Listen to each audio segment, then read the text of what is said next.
我觉得收获最大的就是快乐，就是内心的快乐。特别在拍打这个鼓点的时候，能够特别激发人的内在的一种动力。用自己的手掌和鼓接触，你就会感觉非洲鼓的那个声响和自己的身体是融在一起的。我觉得这个就太 amazing 了。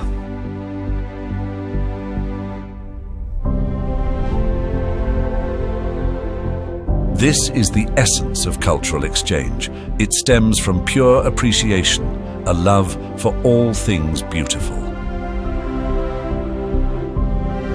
Friendship, which derives from close contact between the people, holds the key to sound state-to-state relations. The bond between the people of China and Africa is one based on a genuine sense of admiration. Over the years, this has evolved into a shared aspiration for a better life. It's this shared hope for health, happiness and fulfillment that has enabled the China-Africa friendship to take root in the hearts of both peoples. What's more, it's a relationship that's growing stronger and enriching more lives with every day that passes.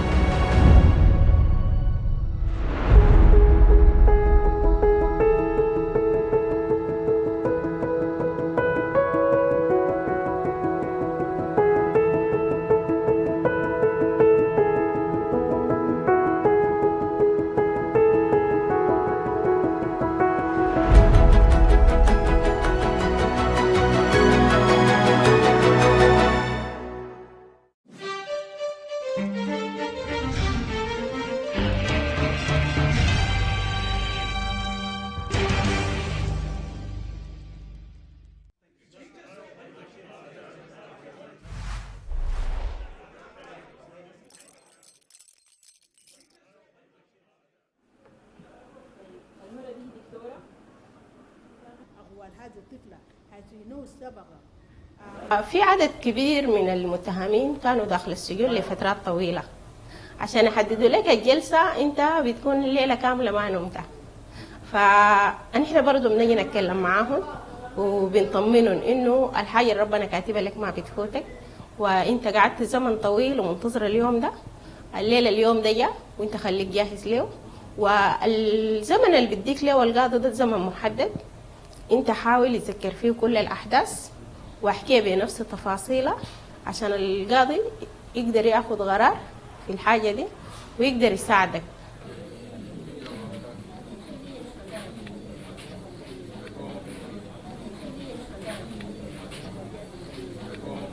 We hope that the government will prepare an implementation mechanism to ensure that the recommendations of the Judicial Reform Committee are implemented in a graduated manner, subject of course to availability of funds and availability of personnel.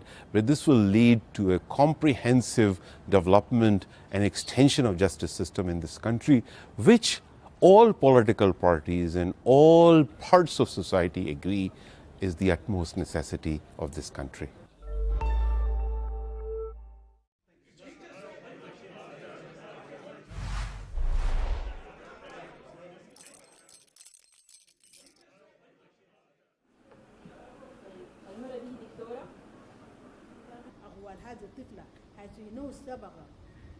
في عدد كبير من المتهمين كانوا داخل السجون لفترات طويلة.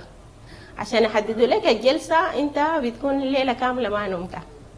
فنحن برضو بنجي نتكلم معاهم وبنطمنهم انه الحاجة اللي ربنا كاتبها لك ما بتفوتك، وانت قعدت زمن طويل ومنتظر اليوم ده. الليلة اليوم ده جاء وانت خليك جاهز له، والزمن اللي بديك له القاضي ده زمن محدد. انت حاول يتذكر فيه كل الأحداث واحكيها بنفس تفاصيلها عشان القاضي يقدر ياخذ قرار في الحاجة دي ويقدر يساعدك.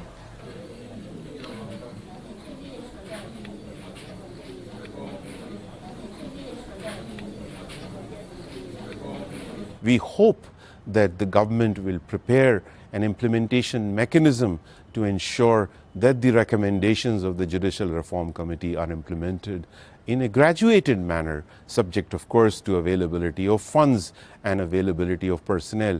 But this will lead to a comprehensive development and extension of justice system in this country, which all political parties and all parts of society agree is the utmost necessity of this country.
I always say this, that all Bahrainis have pearl diving in their blood. Mainly all the families that moved from the Arabian Gulf or from Iran's coast or Iraq's coast and came to Bahrain to live here were divers. So it was the best place to come work as a diver. So a lot of the families here will always have someone in their family that is either a pearl diver or someone who helped in the pearl diving industry.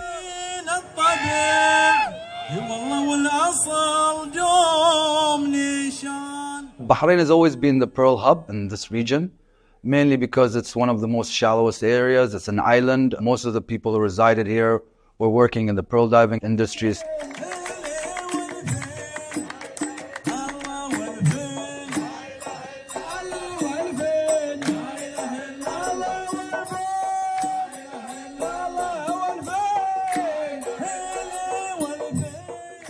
Most of our traditions will have to do with the pearl diving industry. For instance, the pearl diving singer, the folk of the pearl diving, this has been passed down for generations. We still sing the same songs. It was mainly done to create morale on the boat.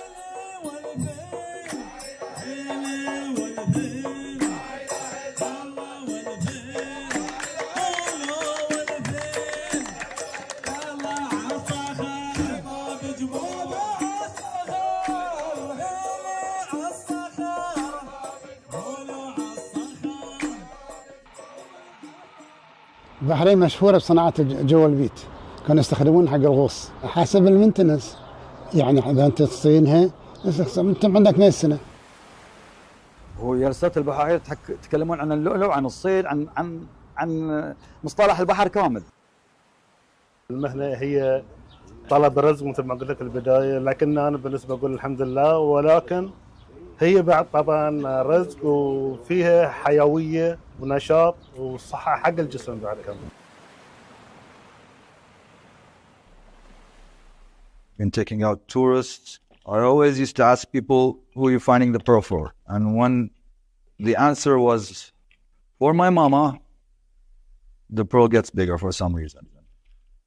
I'm one of the people who, without having guidance from my parents or my family to fall in love with pearl diving, I wasn't taught by anyone, because the generation before us were not allowed to dive when they were young, because since the oil was discovered, all the jobs moved to the oil industry. The risk of diving and pearl diving was very high, so it was not recommended or not wanted from the parents that you say, I'm going to go work in the sea. It was one of the no-nos for our parents' generations and probably even like our granddads. There was a gap, a very long gap, maybe from the 50s till probably 2010, 12.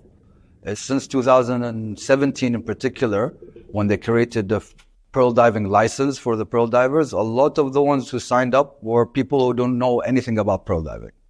Now, 7 years down the line, the majority of people in Bahrain have gone back and got in touch with that aspect, and it wasn't handed down by their parents. It was us wanting to create a new system. Even our diving techniques have changed. compared to the old ones. Even the way we sell pearls has changed. So the new system is created by the new generation. A lot of Bahrainis are into the pearl diving. There's more than 1,000 divers now registered and pearl diving on a daily basis to create an income for themselves. A lot of people are worried that the new generations are depleting the beds because they have new technology, for instance, scuba diving, and so that people think that they will be able to collect more oysters and find more pearls. It's actually the opposite. Because of us using the scuba diving, and it refines you on a certain time, you're only allowed 3 dives a day due to decompression sickness and other problems that could occur. Hopefully, if God gives me the health, I will definitely try to go back to pearl diving as a regular basis, as it's very fulfilling.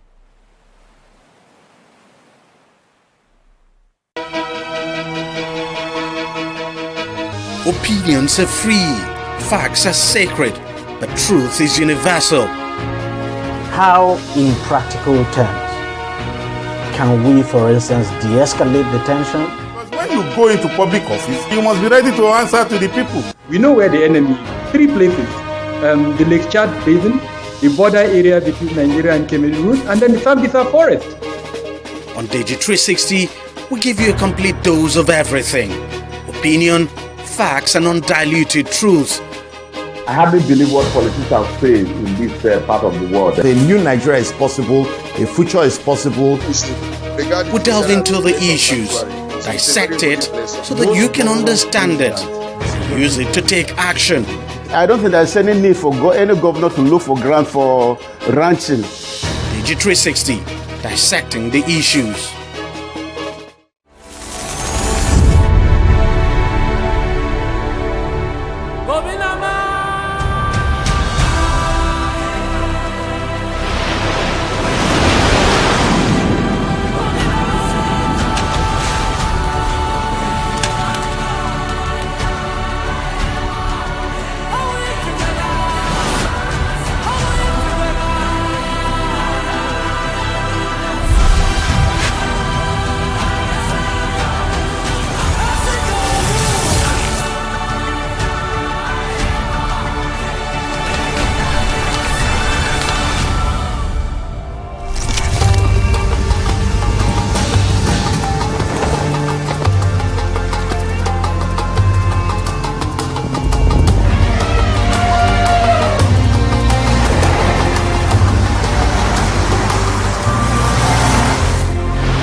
aquellas personas que llegan en primer lugar a una escena donde se cometió un delito o un crimen contra la vida silvestre. Es importante que este primer respondiente sepa qué hacer el momento que llega a este escenario. La cadena de custodia es un procedimiento integral.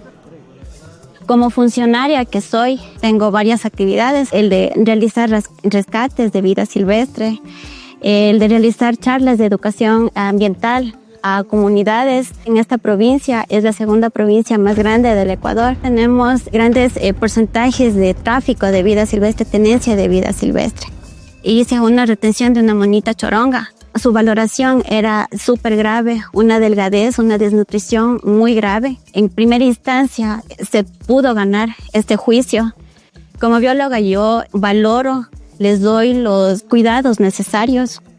Es muy importante tener estas capacitaciones para nosotros como funcionarios, saber cómo dar a conocer y dar el proceso debidamente como se tiene que llevar a cabo una retención. Me dedico a la conservación de los ecosistemas frágiles de mi área protegida y pues estoy aquí realizando un taller de capacitación en el tema del manejo de la cadena de custodia. Es importante llamar a la ciudadanía para que no comercialice vida silvestre y si es que la ciudadanía ve estos delitos pueda denunciarlos al ECO 911 y poder coordinar el rescate de estos animales o los procesos correspondientes.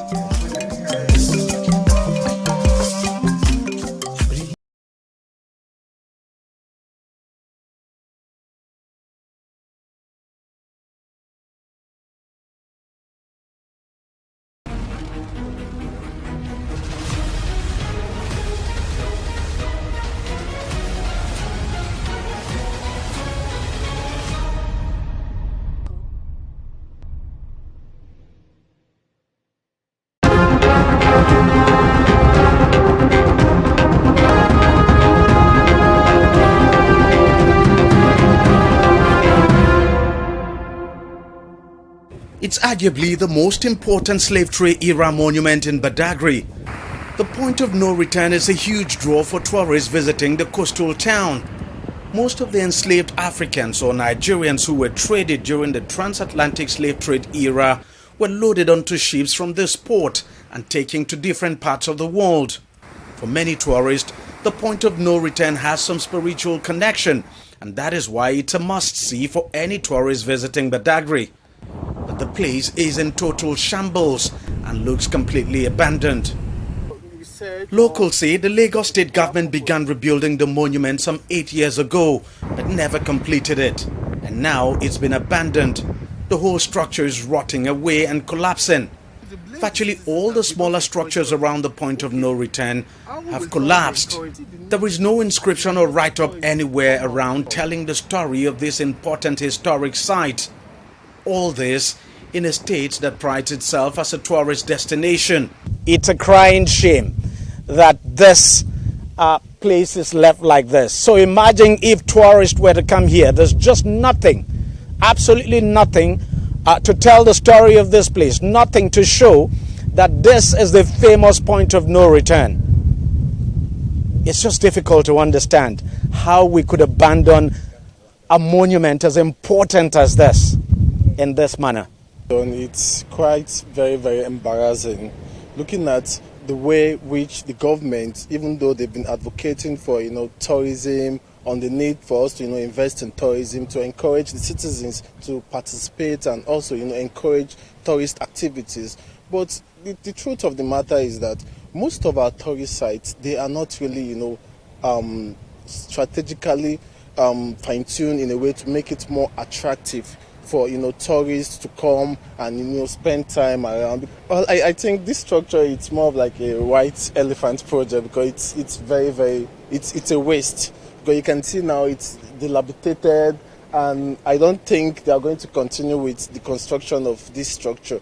And this structure, I believe before the commencement of this structure, they should have come up with their plans to see how it's going to benefit and enhance and boost tourism within this community. But maybe they did not do their groundwork very well, so they had to stop it in the long run. It really breaks my heart because this is millions of naira wasted that possibly could have, been ventured into another aspect of, the tourism.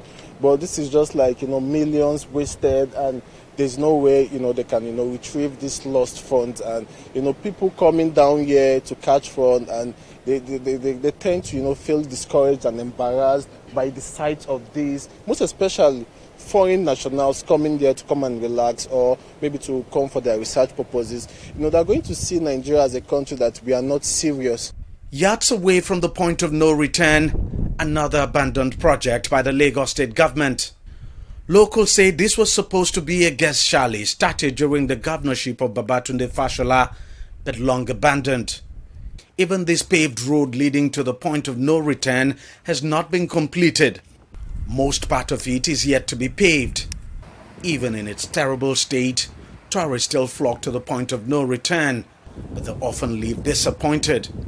When I was in secondary school then, we came for an excursion here, but the place we went to was 4-story building, and then we were not opportune to come here because they were like, okay, we can't come here since we were young then. But coming now, at least that was 2014, and this is 2024. Let me say that's 10 years ago. So coming here now, and I was like, okay, land of no return, let me come and let me see how it looks like. But on getting to this place, it's very disappointing because there is no evidence, that there is nothing to show that, okay, this is an evidence to show that this is a land of no return. And even this building, I'm just guessing that maybe that is where the colonial master stays then, where they select the slaves and all those things. But I don't know, because there is no one to tell us the history, and it's very disappointing that they just let it go. Like, let me say, it's a waste. Anybody can come here and claim it as anything. If this monument continues to rot away like it is at the moment, then it's only a matter of time before the point of no return completely disappears from this very spot.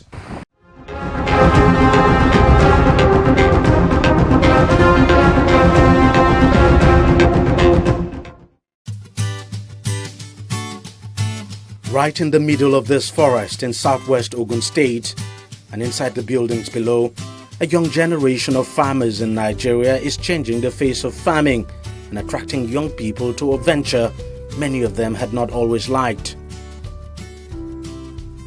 And 36-year-old Peter Okocha Jr., or PJ as he's fondly called, is leading the change. An economist by training before branching off into farming, PJ and his team are deploying a unique method of farming known as aeroponics to grow cash crops, starting out here in August of 2017. What's taking place is that you're seeing agricultural technology. It's a disruptive form of technology. It's called aeroponics, whereby the plants are grown in a soilless medium. Essentially, there's no soil, and the roots of the plants, which are underneath these boxes, are being misted with nutrients and so forth. So everything is within a controlled environment, and it's fully automated as well. Their focal crop is yam, a very popular edible starchy tuber mainly cultivated in Africa and exported across the world.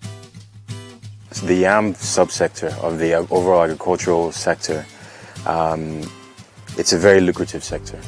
But the problem is that the requisite inputs haven't been applied. And so what we're doing in this program is saying that, okay, we know that there's a sector that currently has a value, according to the Food and Agricultural Organization based in Rome, of about $13 billion US.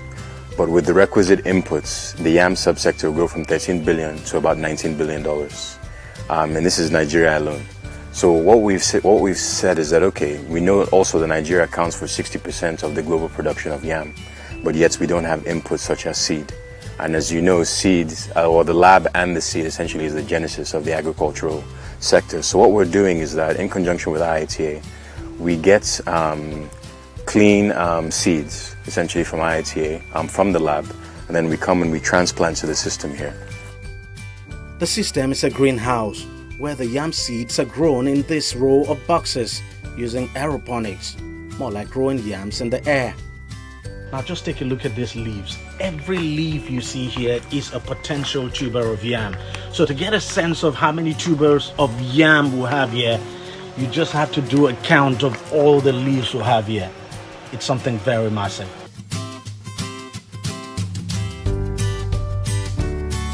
We have about 10 boxes, and in those boxes, all fully automated aeroponic systems, and it leads to high propagation of plants.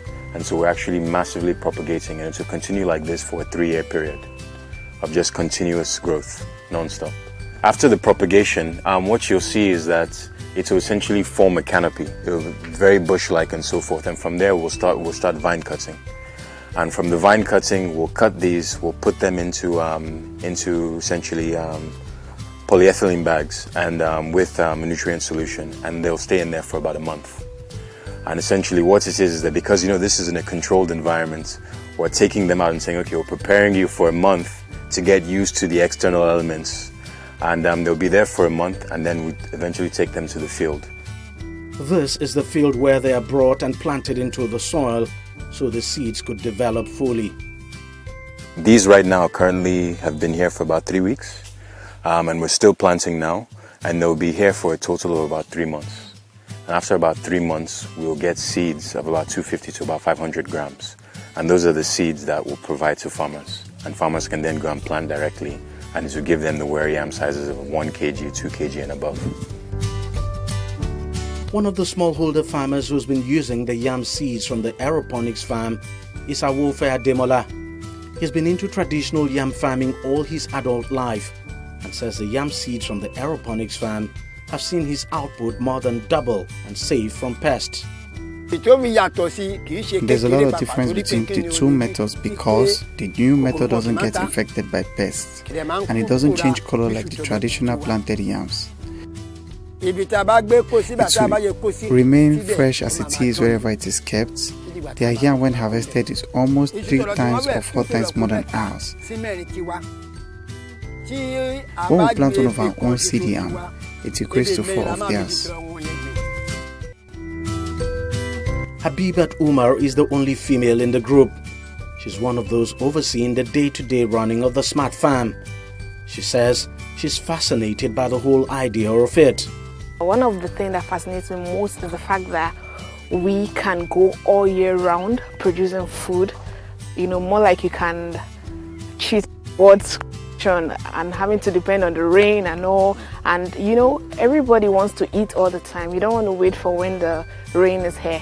And so the fact that we can provide the food all year round, it's everything to me. Even though all may seem fine, PJ and his team are battling familiar challenges to keep their operations running. More attention needs to be given to the sector. There needs to be more financing put in place. We need to have adequate land laws in place and to ensure that we can optimize all the arable land that we have and so forth. There needs to be insurance. We need to have better road networks. Power is a major impediment as well. Essentially we have our own solar system, as well as the fact that we also have a generator as well for backup. So power cost is also a major impediment as well. So all of these things, if we can put all these things in place, then the sector will boom for sure. PJ and his team are setting themselves up as role models for young people. In a country where youth unemployment is high, they are hoping to inspire many within their age bracket to take to their kind of farming technique. We need women to even join this chain because this is not all about, we've gone past the stage of waiting for men doing it. So why wouldn't I want to be part of it? Let people say, oh, she's a woman, she's doing it. Do you understand? So women have to join this chain. My message for the youth is saying that, listen, with the use of technology and disruptive methods such as this, essentially you can run your farm on your laptop, on your computer and so forth and everything. It's all automated. So essentially this makes agriculture cool. It makes agriculture sexy. You have the technological components to it and so forth and everything. So it's not just the conventional, back-breaking work in the field and so forth and everything like that. There are also these components as well that will make it appealing to the youth. So I say, listen, join me. We have a nation to feed and we have a nation to grow as well.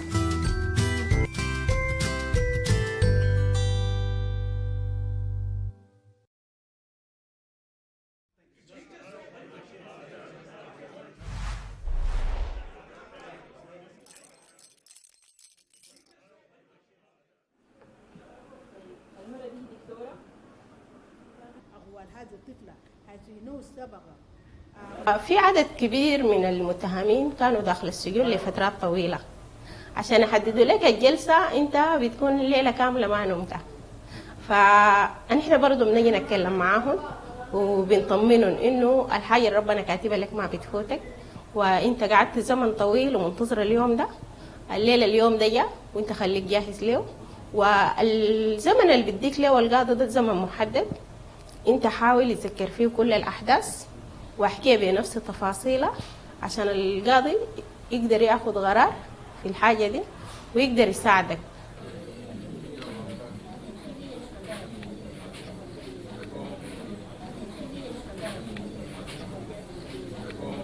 We hope that the government will prepare an implementation mechanism to ensure that the recommendations of the Judicial Reform Committee are implemented in a graduated manner, subject of course to availability of funds and availability of personnel.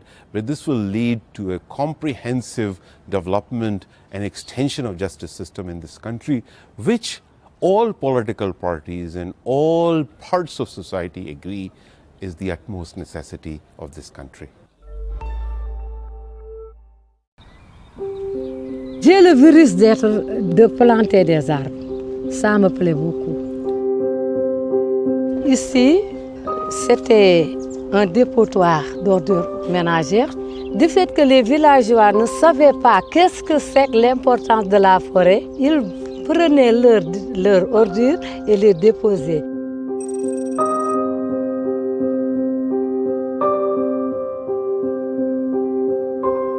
En ce moment, je leur ai sensibilisé de leur dire que l'arbre doit vivre comme nous, donc il ne faut pas salir l'arbre. C'est ce que nous a donné l'impact positif pour avoir ici un périmètre pour cultiver. Le 2 mai 2005, on a allé voir les eaux et forêts qui nous ont attribué 500 mètres carrés. On a initié intégrer les femmes dans un AGR. Et avec ça, on a choisi le maraîchage. On était à 3 hectares, mais on ne cultive pas sous la haute tension. Et on nous a déguerpi et on est à 2 hectares.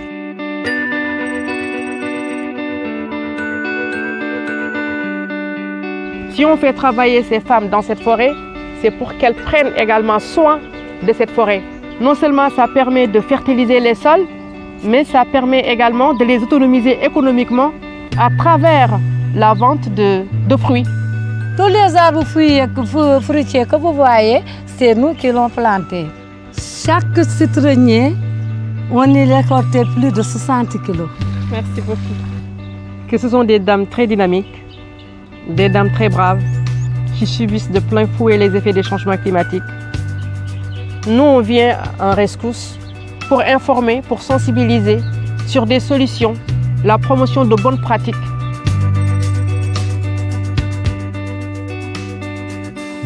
Pour les cas pires, c'est également l'apparition de nouveaux parasites. Et ça, on le vit ici au quotidien et un peu partout au Sénégal. Ça participe également à la dégradation des sols. Justement, c'est la raison pour laquelle nous, on essaye de trouver comme solution prioritaire aujourd'hui le reboisement massif dans les périmètres maraîchers avec des espèces qui sont répulseurs aussi. Notre projet d'avenir, si les femmes l'acceptent, on veut faire un projet de pépinière dans les alvéoles pour alléger les travaux. La femme est à l'image de la terre. Ce sont des vrais écoféministes qui sont là, qui sont engagés pour la protection et la préservation de l'environnement. La forêt, c'est nous et nous, c'est la forêt.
My name is Omotoyosi Olarewaju Ogunlende. I'm an artist. I study art from the Yaba College of Technology, where I did my OND and my HND. And I graduated from the Department of Art. I majored in sculpture.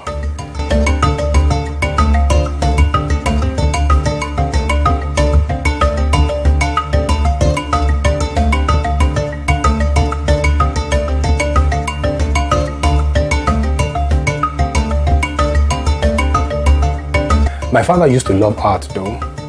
He's late now. May his soul rest in peace. And my mom didn't give me any issues about me practicing art or not. So basically, I've got art inside me from while I was a child. I used to draw back then, and my mom used to sell some of my drawings for me in church. So I've had art in me basically. So I'm a born artist.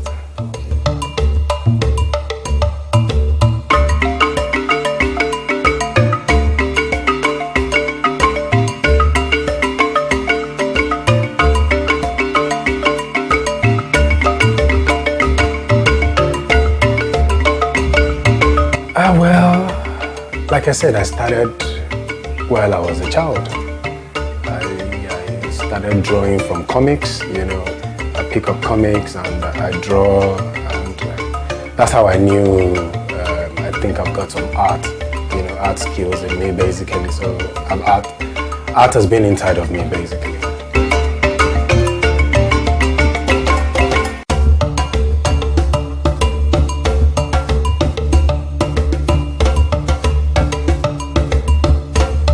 If you're asking for string art, basically I've been doing string art in a very short while now, say like 3-4 years now. Yeah, basically I've been doing string art.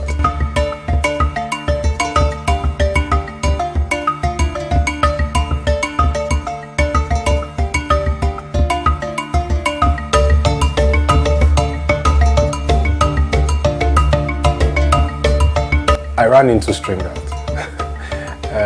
In I think 2016, yes, at an art conference where I went with a brother of mine. I saw this dude he was just stringing on the wall, like on a long stretch, no particular design. He was just from one nail to the other, from one nail to the other, from one nail to the other, like that continuously. And it formed this rays of different colors, and I was so, you know, it caught my attention, and I didn't even ask the guy what's his name, I didn't have any conversation with the guy. I just saw it. I took pictures that I lost some of them. I can't even find them any longer. So I just saw it, and I was wondering. I came back to Nigeria and I was wondering, okay, that art that I saw, what's it called? What is it called? And I just went on Google and I was like, is it thread art? Is it nail art? Is it string art? And voila! And I saw different forms of string art, you know, from normal, you know, simple artworks created and into portraiture, and I'm like, wow, this is amazing. And that's how I found myself into it.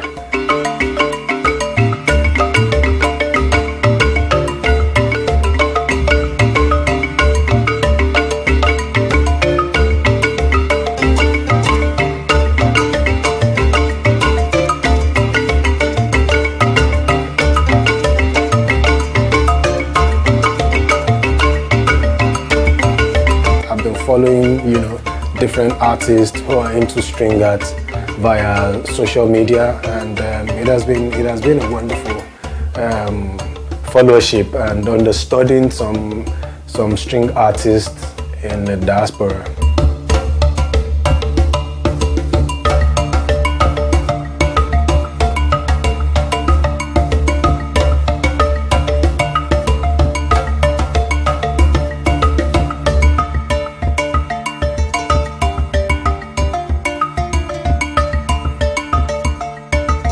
Now, what made me focus on string art? Basically, I saw it as a different form of art. A form of art that you can liken to painting on canvas, you can liken to sculpture, you can liken to watercolor and the likes of it. So that's what I focused it because it wasn't that known, if I should say that, in this part of the world, in Nigeria. It wasn't that known in Nigeria, and it's still not known yet though.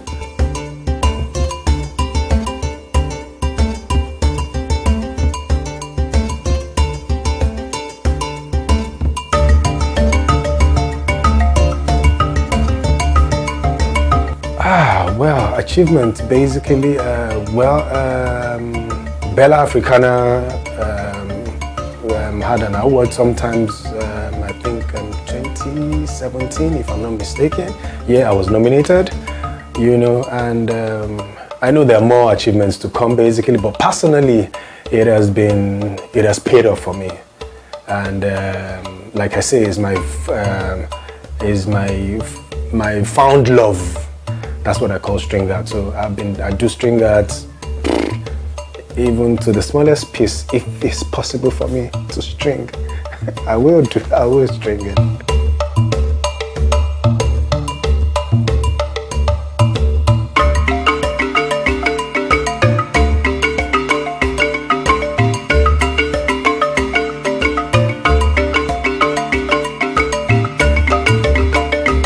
Challenges basically is not a widely accepted, form of art in this part of the world, because trying to push it out there, trying to market it, trying to get people, known and all that.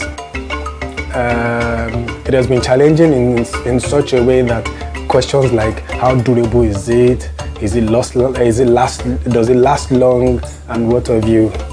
I would say that has been the challenge, and also back to how you charge and all that. So basically, that has been the challenge. So far, so good, basically.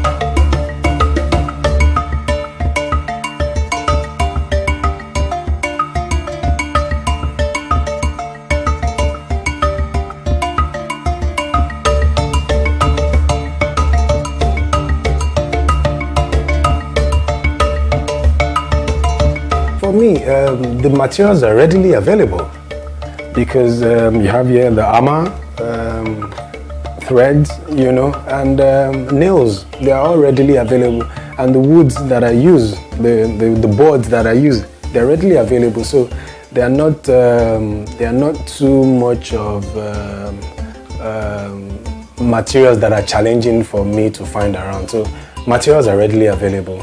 It's just what you interpret with the medium, which is the nails and thread.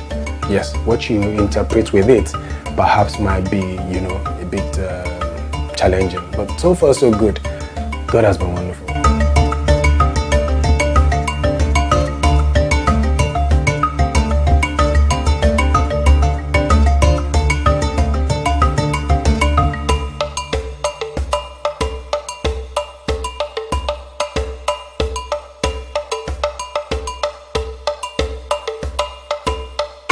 First and foremost, I would say displaying them at galleries, displaying them at art shows, art fairs, which I had a group exhibition last year, Different Strokes, with four artists, 2 females and 2 male. So I was able to display my works there, and I also leverage on social media, which is my Instagram handle, I also push it on social media, Facebook, which that's for many artists right now, that's our own gallery, So that's basically, how I push it out there. People get to know it. I've got so many commissions via Instagram, and I give them the glory.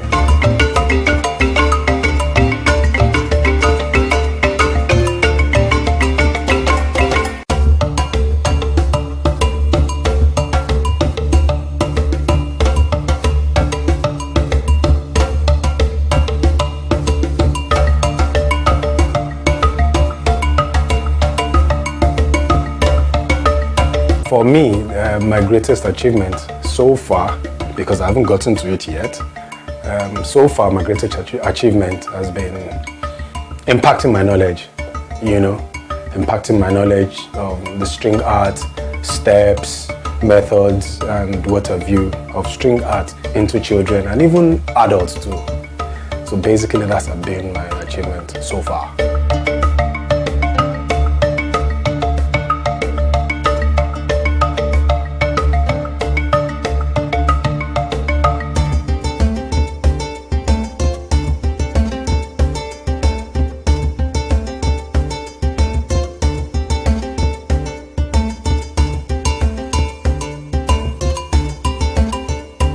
Future plan basically for me is to be known worldwide as Nigerians' famous string artists basically.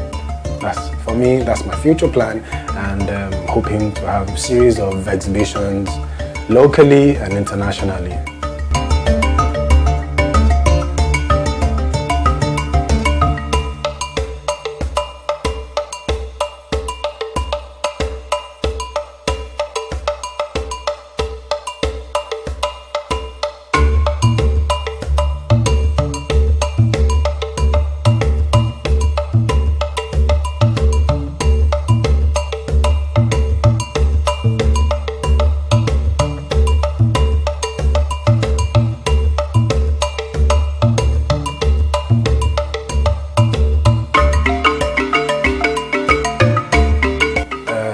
Say nothing brings money, but how diligent, how good, persistent, and creative you are with that thing you do, it will bring the money.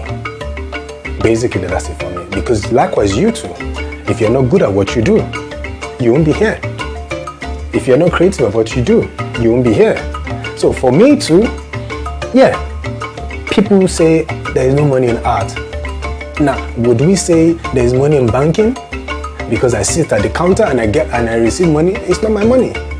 Do you understand? So for me, what you do with your hands, diligently, wisely, persistently, will definitely bring that money you want your way and the fame.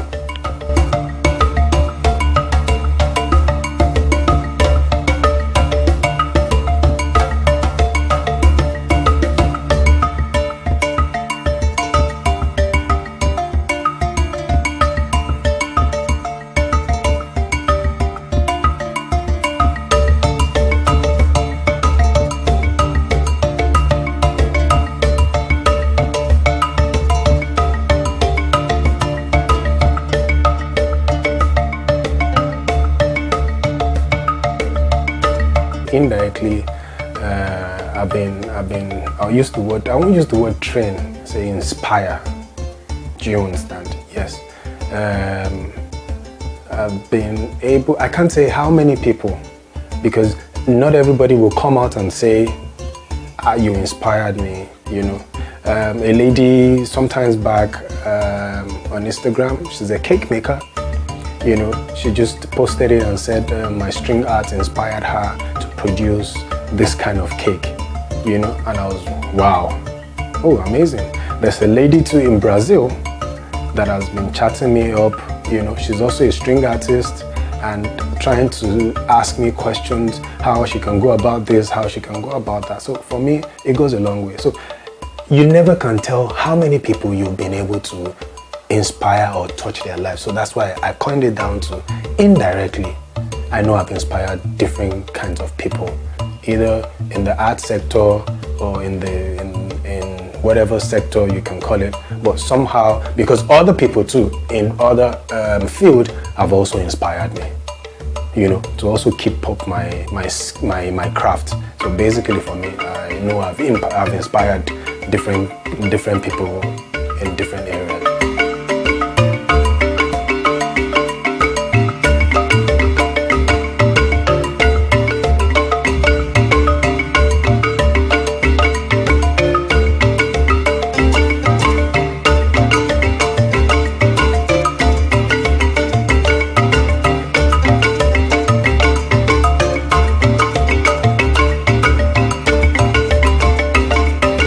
nothing new, they say, under the heavens, you know. But for me, the material I use, which is the nail and thread, for me makes it unique because it's not a widely found medium of art in this part of the world. So basically for me, the materials I use and how, well, that's what I've been told, how neat, you know, and firm, you know, my threads are usually on the nails, basically, for me, makes it stand out.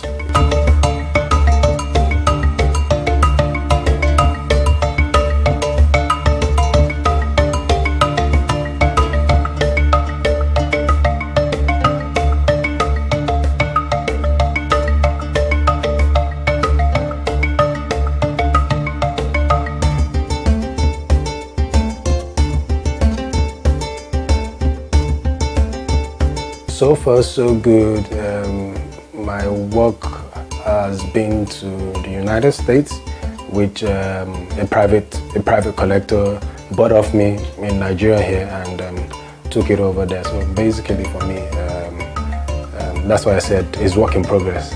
You get it. So for now, so far, so good. Yeah, we're working on going globally.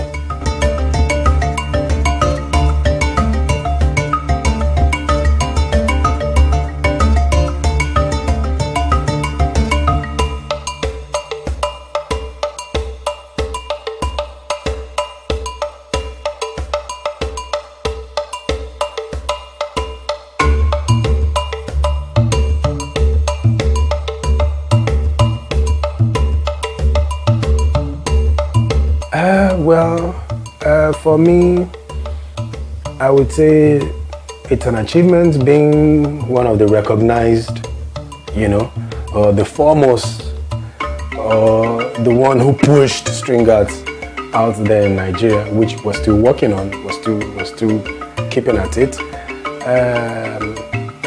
For me, I would say it's not adding to my bank account though, but it's a plus though.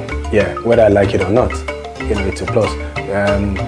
People who know me to be, okay, the string artist and all that, which I gave myself that name, the string one, you know, but it's not yet, so to say,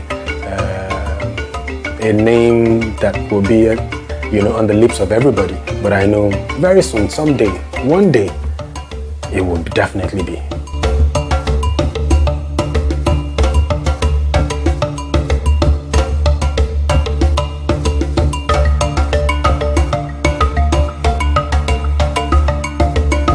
I can't say I've arrived, really, because work never ends.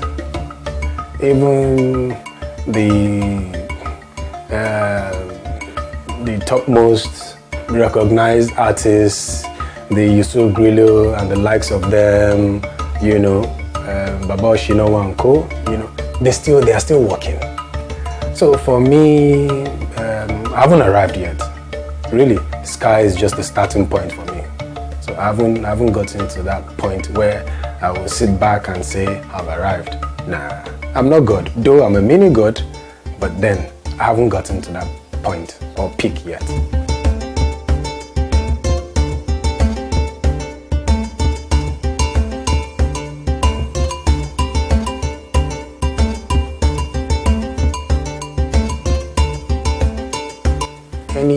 Any hardworking, diligent, and focused person inspires me.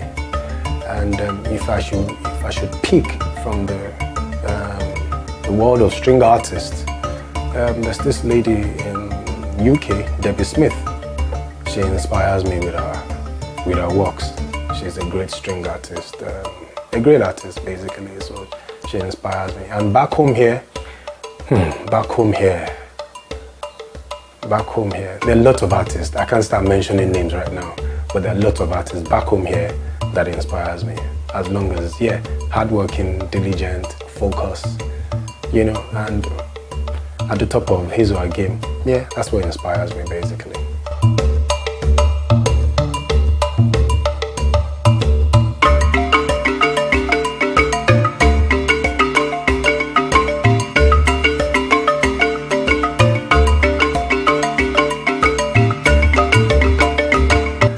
lie to you, yes, I do get injured. I even have a scar on my thumb right now, and oftentimes I get injured and you just stomach it and you forge your head. Basically, when you get injured, that shouldn't be a stumbling block, for you to say, I'm not doing this. But I kid you not, it's not an easy medium. It's not, basically.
Opinions are free, facts are sacred, but truth is universal.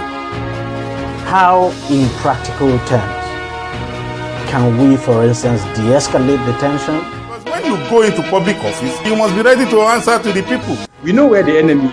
3 places. The Lake Chad Basin, the border area between Nigeria and Cameroon, and then the Sambisa Forest. On TV360, we give you a complete dose of everything. Opinion, facts and undiluted truth. I hardly believe what politicians have said in this part of the world. A new Nigeria is possible, a future is possible. We delve into the issues, dissect it so that you can understand it, use it to take action. I don't think there's any need for any governor to look for grant for ranching. TV360, dissecting the issues.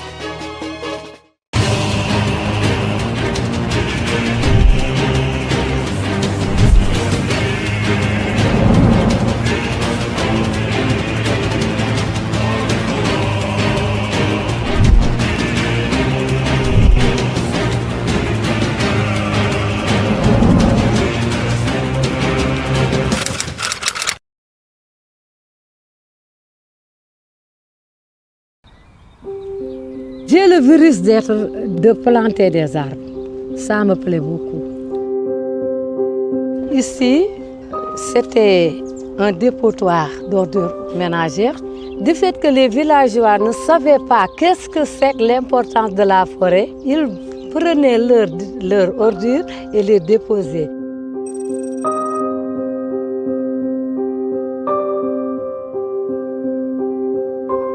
En ce moment, je leur ai sensibilisé de leur dire que l'arbre doit vivre comme nous, donc il ne faut pas salir l'arbre. C'est ce que nous a donné l'impact positif pour avoir ici un périmètre pour cultiver. Le 2 mai 2005, on a allé voir les eaux et forêts qui nous ont attribué 500 mètres carrés qu'on a initié. Intégrer les femmes dans un AGR. Et avec ça, on a choisi le maraîchage. On était à 3 hectares, mais on ne cultive pas sous la haute tension.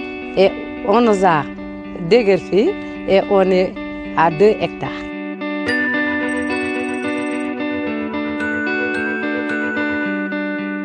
Si on fait travailler ces femmes dans cette forêt, c'est pour qu'elles prennent également soin de cette forêt. Non seulement ça permet de fertiliser les sols, mais ça permet également de les autonomiser économiquement à travers la vente de fruits. Tous les arbres fruitiers que vous voyez, c'est nous qui l'ont planté. Chaque citronnier, on y récoltait plus de 60 kilos. Merci beaucoup. Que ce sont des dames très dynamiques, des dames très braves, qui subissent de plein fouet les effets des changements climatiques. Nous, on vient en rescousse pour informer, pour sensibiliser sur des solutions, la promotion de bonnes pratiques.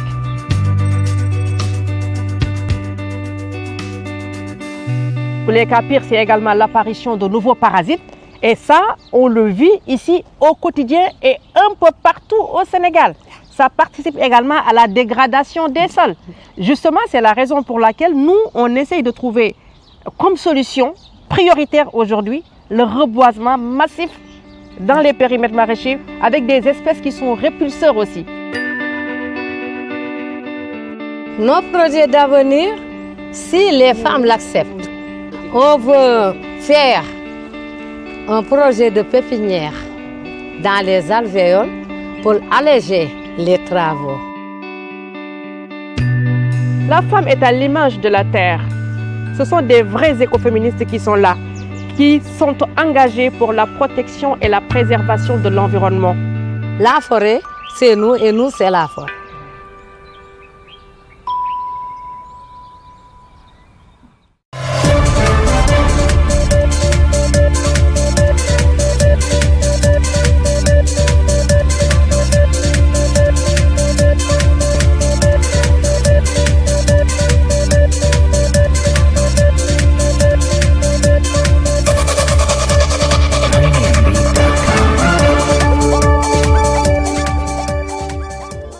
Hello and welcome. Now, it's been more like 1 week, one trouble for the Labour Party as its leadership crisis continues to worsen. This time, it's more like fire for fire from both factions. So what happened? Well, the faction of the embattled national chairman of the party, Julius Abure, recently met and slammed an indefinite suspension on 6 prominent members of the party, including Abia State Governor Alex Oti, Senators Darlington Nwokocha and Ireti Kingibe, over alleged anti-party activities. Now, orders suspended are House of Representative members Victor Afam Ogene, Amobi Oga, and Sheyi Shoumi. The party's National Executive Council said the decision followed the recommendations of a 5-man disciplinary committee set up on May 2nd, 2025 to probe allegations of anti-party conduct. It also addressed the omission of Nenadi Usman from the suspension list, stating that she is not a registered member of the Labour Party, but a supporter of its 2023 presidential candidate, Peter Obi. Take a lesson now to Abure. The following members of the party have been suspended from the party and all its activities indefinitely and with immediate effect. Number 1, Dr. Alex Oti. 2, Senator Ireti Kingibe. 3, Senator Darlington Nwokocha. 4, Honorable Victor Afam Ogene. 5, Honorable Amobi Oga. 6, Honorable Sheyi Shoumi. By this suspension, these former members of the party will no longer act on behalf of the party. All concerned institutions, including the Nigerian Governors Forum, the National Assembly, INEC, and the security agencies, amongst others, are to take note. Well, that's actually Obiora Ifo, the National Publicity Secretary of the Labour Party now. That's the faction of the Labour Party loyal to Julius Abure. Now, in response to the action of that action now by the Abure faction, the other faction led by Nenadi Usman, which is, of course, the caretaker committee backed by the Abia State Governor Alex Oti, returned fire by announcing that it had opened an investigation on alleged corruption and forgery against Abure. In fact, they went ahead to announce the suspension of Abure as well. Now, Senator Ireti Kingibe was appointed to lead the investigation and recommend appropriate sanctions at the end of the process. The faction also accused Abure of impersonating as the chairman of the party, saying that he has since been removed by the Supreme Court. And in response to his suspension from the party by the Abure faction, Governor Oti has asked the Inspector General of Police, Kayode Egbetokun, to arrest Abure, accusing him of impersonation. In a statement by his media aide, Oti argued that Abure did not have the power to suspend him and 5 others from the party because he was no longer the LP's national chairperson. He also described Abure's action as, quote, an affront on democracy, end of quote. Well, it appears there's no end to this crisis in the Labour Party. Only God knows when this and how this will be resolved. Joining me now to discuss this further is a legal practitioner and political affairs analyst, Libros Oshoma. Also joining us is a political affairs analyst, Charles Ideho. Gentlemen, thank you very much for coming on the program. Libros, let me start with you because you are the lawyer here. Didn't that Supreme Court judgment remove Abure as the national chairman of the party? It was to decline jurisdiction to that matter, saying that the parties should go and resolve their matter. The Supreme Court did not go into the meat or merit of the case. You remember at the Court of First Instance, the court gave judgment in favor of the Nenadi Usman-led faction. Yes. At the Court of Appeal reinstated Abure. Yes. And then the Supreme Court lashed out at the Court of Appeal that the Court of Appeal does not even have jurisdiction at all. That the courts, the Federal High Court and the Court of Appeal does not have jurisdiction to look into the matter, not to talk of even making an order. And that so, being a party matter, an internal affair of the party is at best, in the best place to resolve their crisis. So the court didn't make an order. So what? But I thought the court also said Abure's tenure had expired. I don't remember the court making that pronouncement because the court, if the court had said that the tenure had expired, that would mean the court, making a pronouncement on the matter. The court only said, I think it was the Court of First Instance that said the Abure's tenure had expired. And the Court of Appeal disagreed. But the Supreme Court disagreed with both the Court of First Instance and the Court of Appeal, holding that both courts lacked jurisdiction to hear the matter, being an internal affair of the party, that it was the party's prerogative to decide their internal affair. So what now happened was both parties started claiming victory. Because the appeal against the Court of Appeal judgment was against Abure. The moment the court declined jurisdiction, what the Oti Nenadi Usman's faction, said was that that means the judgment that reinstated Abure had been nullified. And so to that extent, judgment, God had given them judgment. While Abure's faction had said, well, since the court had heard that parties should go back and resolve their issue, and the party had met, was it in Anambra, and Abure was re-elected, and that should stay. So that's why both parties are holding on to victory, at the Supreme Court. The Supreme Court did not make a definite pronouncement giving either of the party judgment. That was the same thing that happens with the seat of Ayaun in PDP. And so you saw what the PDP now did. The National Working Committee, subject to the neck of the party, had appointed a caretaker secretary. Charles, why is it difficult to resolve this? Because as it is today, you have Julius Abure acting as he says he's a national chairman of the party. Nenadi Usman says she is the acting chairperson. She is actually leading a caretaker committee. And of course, questions have been raised as to whether those who actually set up that caretaker committee had the power to do so and all of that. But why do you think it's so difficult to resolve this? Why is it difficult for, these key actors to sit down at the table and iron this out? Okay, first, we must look at all these cases in a merit. Number one, all parties have laws that govern them, all right? So when you have disputes, you resort to your laws, the laws you made for yourself, the laws made by yourself, in order for you to self-govern yourself. So that's exactly where they are not referring to those laws. That's the way I see it. Number one, I have looked at all the political parties in Nigeria, and I look at the way they are organized, the way they organize themselves. But you see, you can't remove a national officer of any party without the national working committee meeting, either to ratify the person's position or to say the person had maybe his tenure had expired. And if your tenure has expired, there has to be a national convention through which that you can now elect a new executive. That has not taken place in Labour.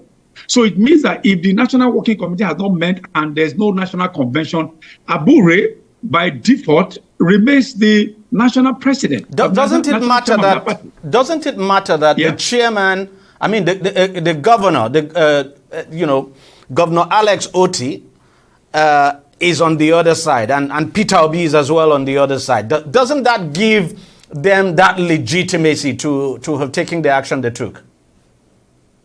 No, it's not. It's not, because you'll be doing something or nothing. As I said, okay, the way parties are structured, you have the National Working Committee, you have the National Executive Committee, then you now have all of them replicated in all the respective states. So each organ has its laws, each organ has its power to dispense.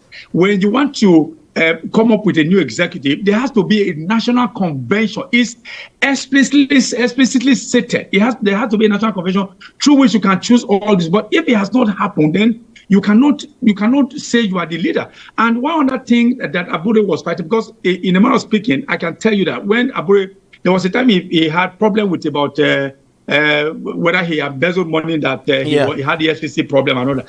When he was set free, I personally, they contacted me, and I remember I arranged a media briefing for him at Marriott Hotel. Sorry for mentioning brand, actually. And I remember all of them, all the cards were laid on the table. You understand? Now, there has not been a national convention organized where they can say, okay, Abure's tenure has expired. That's the case. Now, going to Otti and what's his name now? Peter Obi. I also blame Peter Obi. Why I blame him on two fronts. Number one, Peter Obi, I think what he did was that he forfeited the goodwill he enjoyed when he has this organic followership that was brought upon him by the obedient movement. What he has done was that it should have transitioned them into Labour Party membership. And that would have shored up the power that, of course, all of them were building Labour Party, number one. Number two, then what Abure was fighting was that there was a clandestine move, allegedly so, that they were all making all these things a regional body, regional party. If you look at all the names you'll be having there, all of them suspended, they're all Igbo.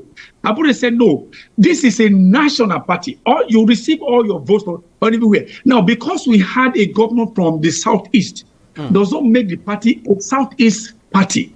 So let's remain where we are. Let us have this spread across Nigeria. Because if we continue to defer to Otti, because it's the only party that the only governor that the party had been able to put in their kitty, then there will be a problem. What happened to ABGA? ABGA being a regional party, will also happen to Labour Party. Governor Otti has has asked the Inspector General of Police to arrest Abure for impersonation. Do you see the Inspector General of Police acting on this? It is not the business of the Inspector General of Police to dabble into a family matter of a Labour Party until it is decided whether Abure remains the national chairman of the party or not. It is not in the mouth of anybody to say, go and arrest him.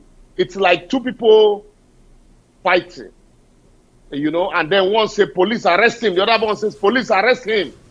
He's the thief. The other one says, no, he's the thief. Police are. So I think at best, I would have expected, after every election, every party that is what is sought sets up what they call reconciliation committee. We have seen the PDP, do that consistently, despite the fact that their house is in tatters presently. Even APC had their own also. During Buhari, we saw President Bola Ahmed Tinubu, who then was the leader of the party. We saw him heading a reconciliation committee of the party. And even though at that time some of us felt that he also need reconciliation to the party, but they set up something to attempt to reconcile members. In the same vein, we also saw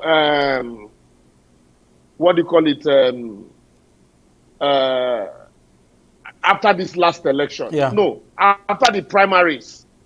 After the APC primaries. Yes, after the APC primaries, that's true. Yes, where we saw President Bola Ahmed Tinubu going round all the members, Moshibanjo and co, trying to reconcile, because party is about numbers.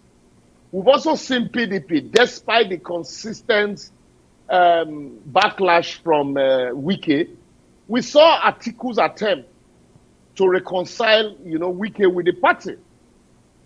So we have seen them consistently meet at the National Working Committee level. So one would have expected that Peter Obi, being the presidential candidate, of the party, who enjoys the goodwill of the party, who the party, gave ticket to, at the dying minute, Abure might have his nuances and shenanigans, because if you remember, there were a lot of accusations against Abure of selling tickets to the highest bidder. Even Olumide Akpata in the Edo State election at some point accused Abure of trying to, swat or scuttle his effort. Olumide practically said that the enemy within was worse than the enemy outside. So in all of this, Abure might have its problems, but as a party flag bearer, who also, except he doesn't want to use the party again, because now I don't even know whether Peter Obi is in Labour or is in SDP or is in PDP. One would have expected that he would be able to, bring everybody together, sit at the round table, and then, table all their grievances and,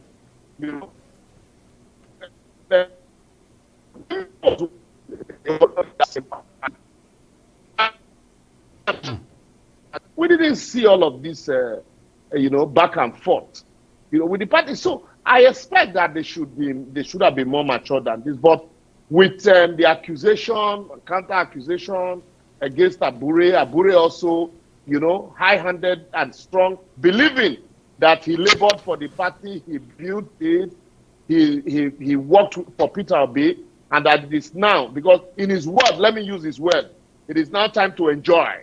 Because he likes using that word. I will send you to Abuja to go and be enjoying, make your money. So that it is now time to enjoy, that he feels that they want to push him aside. So certainly he will fight back. And so if now we have not even seen the gain of the 2023 general election, the ruling party is already talking about 2027. One would have expected that for a candidate who was not the president, who had opposition from even within his party, to be able to win the election, now that he's a president, you will need to work twice as hard as you worked earlier on to be able to defeat him. But having all of this kind of division within your party, when others are already consolidated, governors are decamping into APC, and then these are the same people you hope to, go into an election with.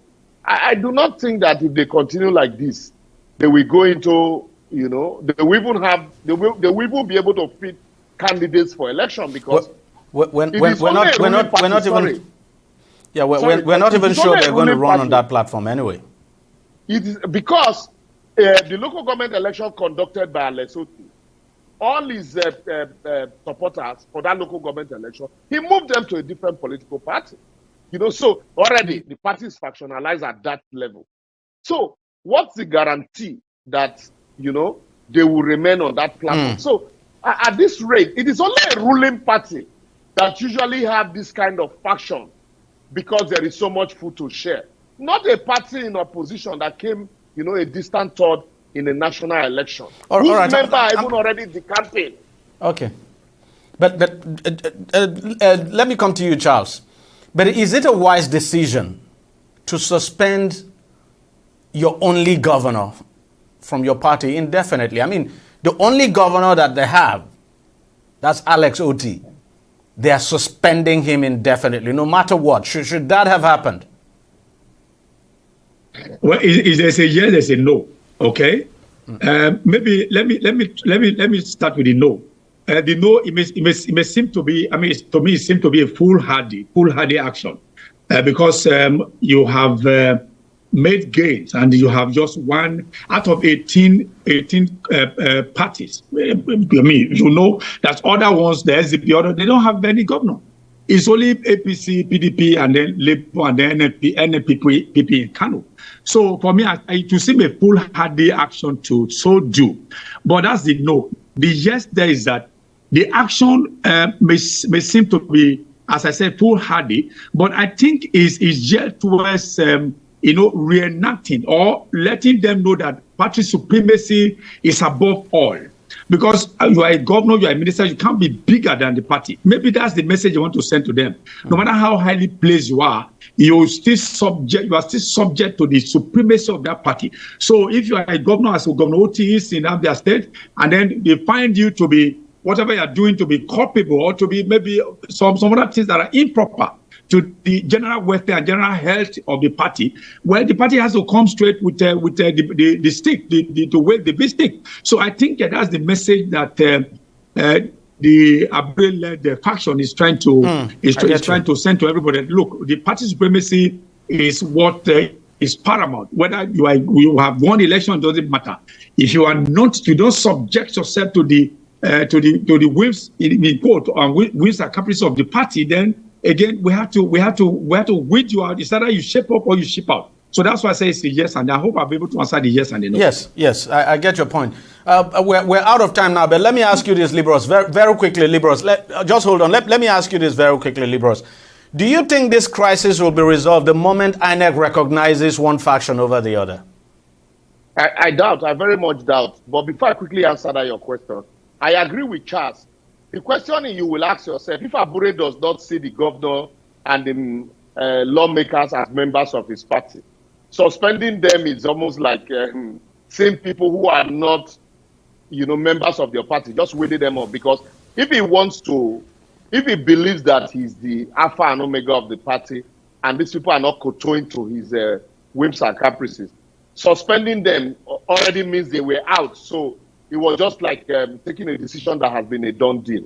But I do not see this crisis being resolved because even if INEC recognizes one faction against the other, they are still going to go to court. But that is why, before INEC can even recognize any faction, there must be an attempt at calling for a NEC meeting or a congress of the party. And so, how do you call a congress of a party when it is obvious that almost all the state executive members are in one side, apart from a few? And that is why you still have, the National Working Committee of the party, the executive in one area, supporting Abure, and some persons also on one side as caretaker committee. So they are not saying that they are the executive, but they are caretakers. So it will be difficult for them to even call a congress of the party and elect officials that INEC will recognize. So that's why I said I do not even see them having candidates in the election if they do not sit down to either agree to agree and agree to disagree. Charles, what do you think? Well, I also think, but I think Labour, thankfully all of us will use the computer.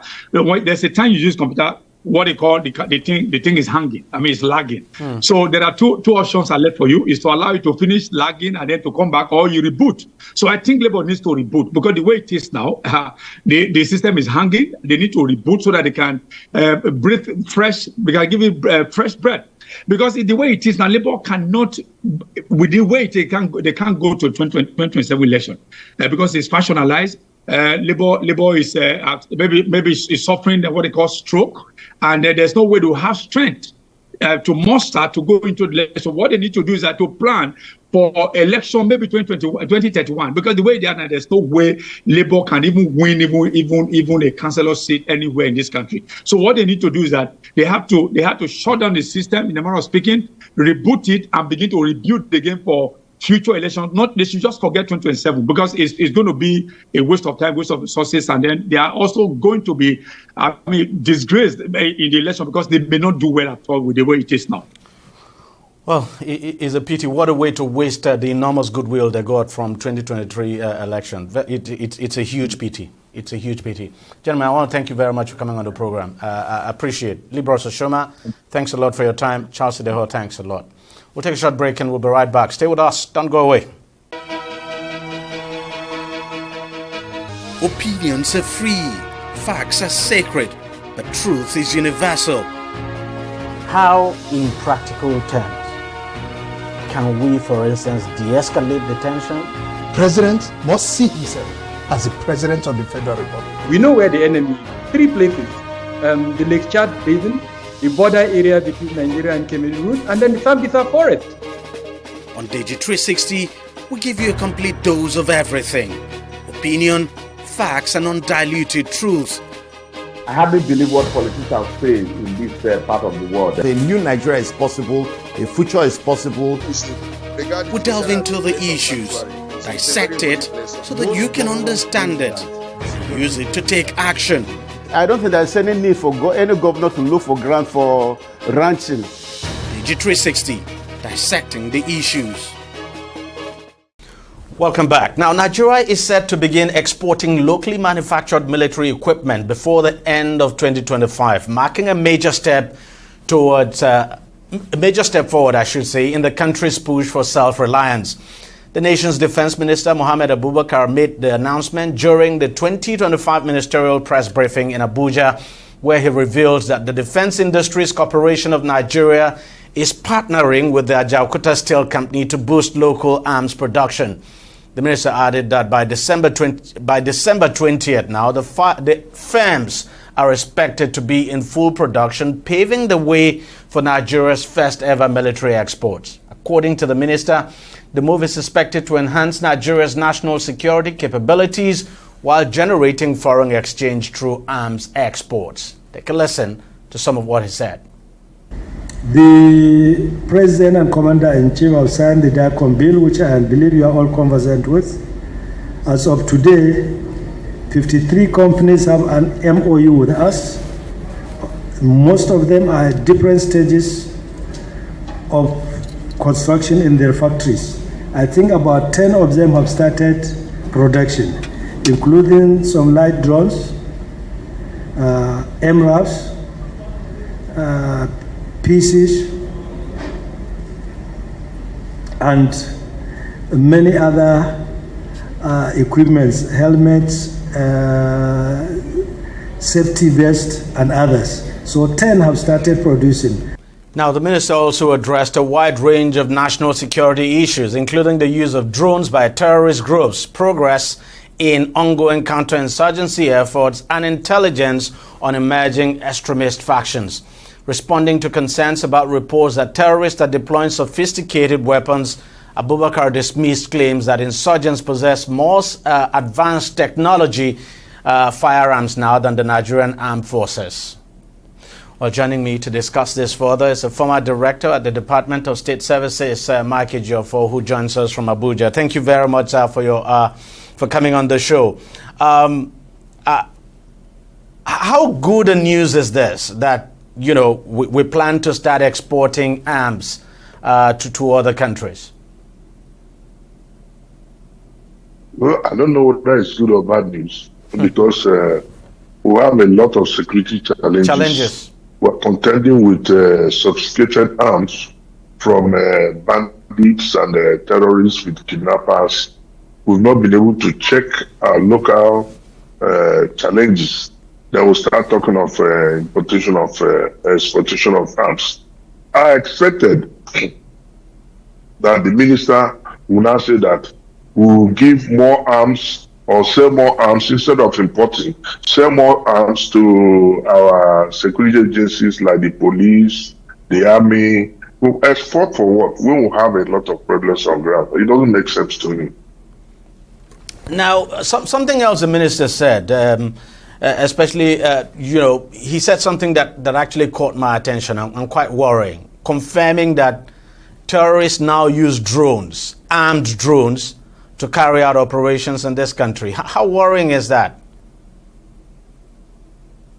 Well, it's worrying, but if you look at the classes of drones, over commercial drones, you have the ones they use for all these cameras and to cover events, and there are classes of drones.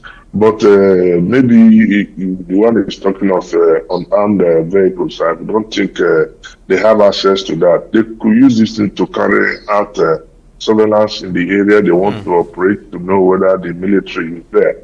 But I don't think that's a major problem for us. We have our own capabilities in terms of drones, and we can go ahead and put them to effective use. The minister also in his brief did mention the issue of having a lot of drones, and that I think a question was raised whether he has whether the people have this issue of arms. I don't think that is anything to worry about. The only difference is that these people, they put their own without regards, but our security forces also use their own with standard operational procedures, while the bandits just use their own. I think that's the difference. It's not that they're better equipped than ourselves. Do we have a situation at the moment where our military lack, say, enough arms now to prosecute the various security operations they are carrying out at the moment? It's not that we are lacking arms. It's not that we are lacking sufficient arms, but it can never be enough. You will not compare this with that we are importing arms. I don't think we have sufficient arms in terms of what we are to use. So that's why I'm against exportation. We need to get self-sufficient first. It's like a proverb in my place: you don't carry an elephant on your head and be using leg to dig cricket. We have a lot of security challenges. Our police, the civil defense, you can see the type of arms they use. So we should get them properly equipped and deploy them into all these areas of problem before we start. What are we talking of exportation of arms when we don't have sufficient arms in our hands? I get your point. Finally, let me ask you, I mean, there are concerns over some new terrorist groups that are springing up. We've had Lakrawa, there's this other one that sprang up not quite long ago. How concerning is this? Well, it's a concerning, but I can tell you that the intelligence agency is, that's the SSS, is profiling them, and even before it came to public knowledge, the SSS have the knowledge of all what they are doing and profiling them, and they're working together with other security agencies to bring the activities to a halt before it develops to more serious problems, like you have the issue of Boko Haram and the other terrorist groups. Before they metamorphose into a bigger problem, I think we should be able to check them this time around. And what would be your reaction to, I mean, you saw the way the minister reacted, when some lawmakers in the course of their debate in plenary at the National Assembly came out to say that terrorists were using more sophisticated weapons in our military and that they were better armed. Of course, the minister came out to debunk that is certainly not the case. What's your take on that debate? Why it appears that they are more sophisticated, there's no way they can be more sophisticated in terms of arms than our security forces, who have an area view power over them. I'm not aware that any of them has a helicopter, or even talking of jets. So the arms they are using what I can explain why people are apprehensive that they are more armed is that they don't use standard operational procedure. Unlike our military forces, they use standard operational, they have rules of engagement, but these people don't have. How do you explain that you just come to a community, open fire, kill the people, burn their houses? The military cannot do that. And if they do that, you see the international community talking of abuse of human rights. But now that they are the people burning houses, killing people, nobody's talking of human rights abuses. So that's the difference. I don't think they're better equipped or better armed than our security people. And really would have been surprising that, a terrorist group would be more powerful in terms of equipment now than the army or the military of an entire country. But thank you very much, Mr. Joffa, for coming on the program and sharing your thoughts with us. Thanks a lot. Thank you for having me. Thank you. All right, we'll take a short break and we'll be right back. Stay with us. Don't go away. Opinions are free, facts are sacred, but truth is universal. How, in practical terms, can we, for instance, de-escalate the tension? President must see himself as the President of the Federal Republic. We know where the enemy is. 3 places. The Lake Chad Basin, the border area between Nigeria and Cameroon, and then the Sambisa Forest. On TV360, we give you a complete dose of everything. Opinion, facts, and undiluted truth. I hardly believe what politicians have said in this part of the world. A new Nigeria is possible, a future is possible. We delve into the issues, dissect it so that you can understand it, use it to take action. I don't think there's any need for any governor to look for grant for ranching. TV360, dissecting the issues. Welcome back. Now, President Bola Tinubu has issued a ban on the importation of foreign goods by ministries, departments, and agencies on goods or services available in the country without a waiver from the Bureau of Public Procurement. The new policy, dubbed the Renewed Hope Nigeria First policy, aims at strengthening the domestic economy, promoting local content, and reducing Nigeria's dependence on imports. Minister of Information and National Orientation, Mohammed Idris, who revealed this at the last Federal Executive Council meeting, says the policy targeted at prioritizing the use of local goods and services will create more jobs and help boost the economy if properly implemented by all tiers of government. Take a listen to him. Proposal by President Bola Ahmed Tinubu on what he calls the Renewed Hope Nigeria First policy, meaning that Nigeria is going to be at the center going forward of all business activities relating to this country. If there are any businesses to be done by anybody, the priority will be Nigerian first. If you have any local content, there is no reason for you to go outside this country to import. Now, this is in the form of an executive bill that will soon be issued by Mr. President.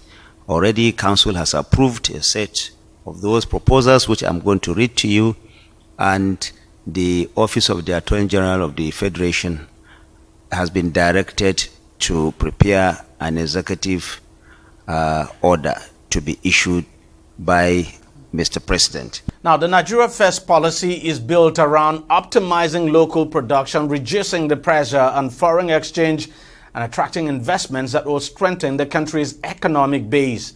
The minister further assured that Nigerian industries will now be prioritized in procurement decisions, and in cases where local suppliers fall short, contracts will be structured to build domestic capacity instead of depending on intermediaries who make profits at the expense of local manufacturers. Well, joining me now to discuss this further is economist and the CEO of Timeline Consult Limited, Shaibu Idris. He joins us from Lagos. Thank you very much for coming on the program. How important is this policy? What's your take on it? Good afternoon, and thanks for having me. Thank God today is Friday. Number one, I think in general, I will say it's a laudable thinking laudable attempt, laudable steps in the right direction, trying to, to patronize made in Nigeria goods. When you look at it on a straight line basis. Is this the first time that Nigeria is having this policy? The answer is no. During the military dispensation as far back as 1976, 77, and post-Shehu Shagari era, Nigerian government under the military, gave directives that cars that are assembled in Nigeria are the only cars that were allowed to be bought by civil servants, either if they are taking loans or if the government is buying them as what we call the tools of trade, meaning for official assignment. Very few individuals or civil servants, for example, the then Mr. President or head of state was allowed, for example, to use a Mercedes-Benz other than a Peugeot or a Volkswagen made in Nigeria car, or Steyr, or the cars made from Leyland. So going back to what we used to have 30 years ago, 40 years ago, I think is a step in the right direction. However, the snag with the current policy is, you ask yourself, do we have a car assembly plant in Nigeria? The last time I checked is no. But we have car company. I mean, we have car manufacturing companies like Innocent, and there are quite a number of them that are coming up. No, you are saying they are coming up. I'm saying I have not known of any assembly plant. The manufacturing plant in the eastern part of the country by the gentleman who makes the Innocent cars is a laudable, initiative that must be supported at all cost. I give you an example. When the members of the National Assembly were bought Prado Jeep or Toyota Highlander as official cars, some of us did come out vociferously to say, why should we be taking money outside the country? Why should we be giving employment to Japanese instead of giving employment to Nigerians? When Mr. President decided to buy a brand new casket bulletproof car, why did he buy, a Japanese car or a German-made car instead of a Nigerian car when he could have gotten it custom built by, Innocent? So the point I'm trying to make is, when you limit the conversation to car assembly or cars as in tool of trade, you will say there are none, or even there are few. However, you fast forward, what are the things that government buy today? Why are they being bought outside the country? Let's look at buildings.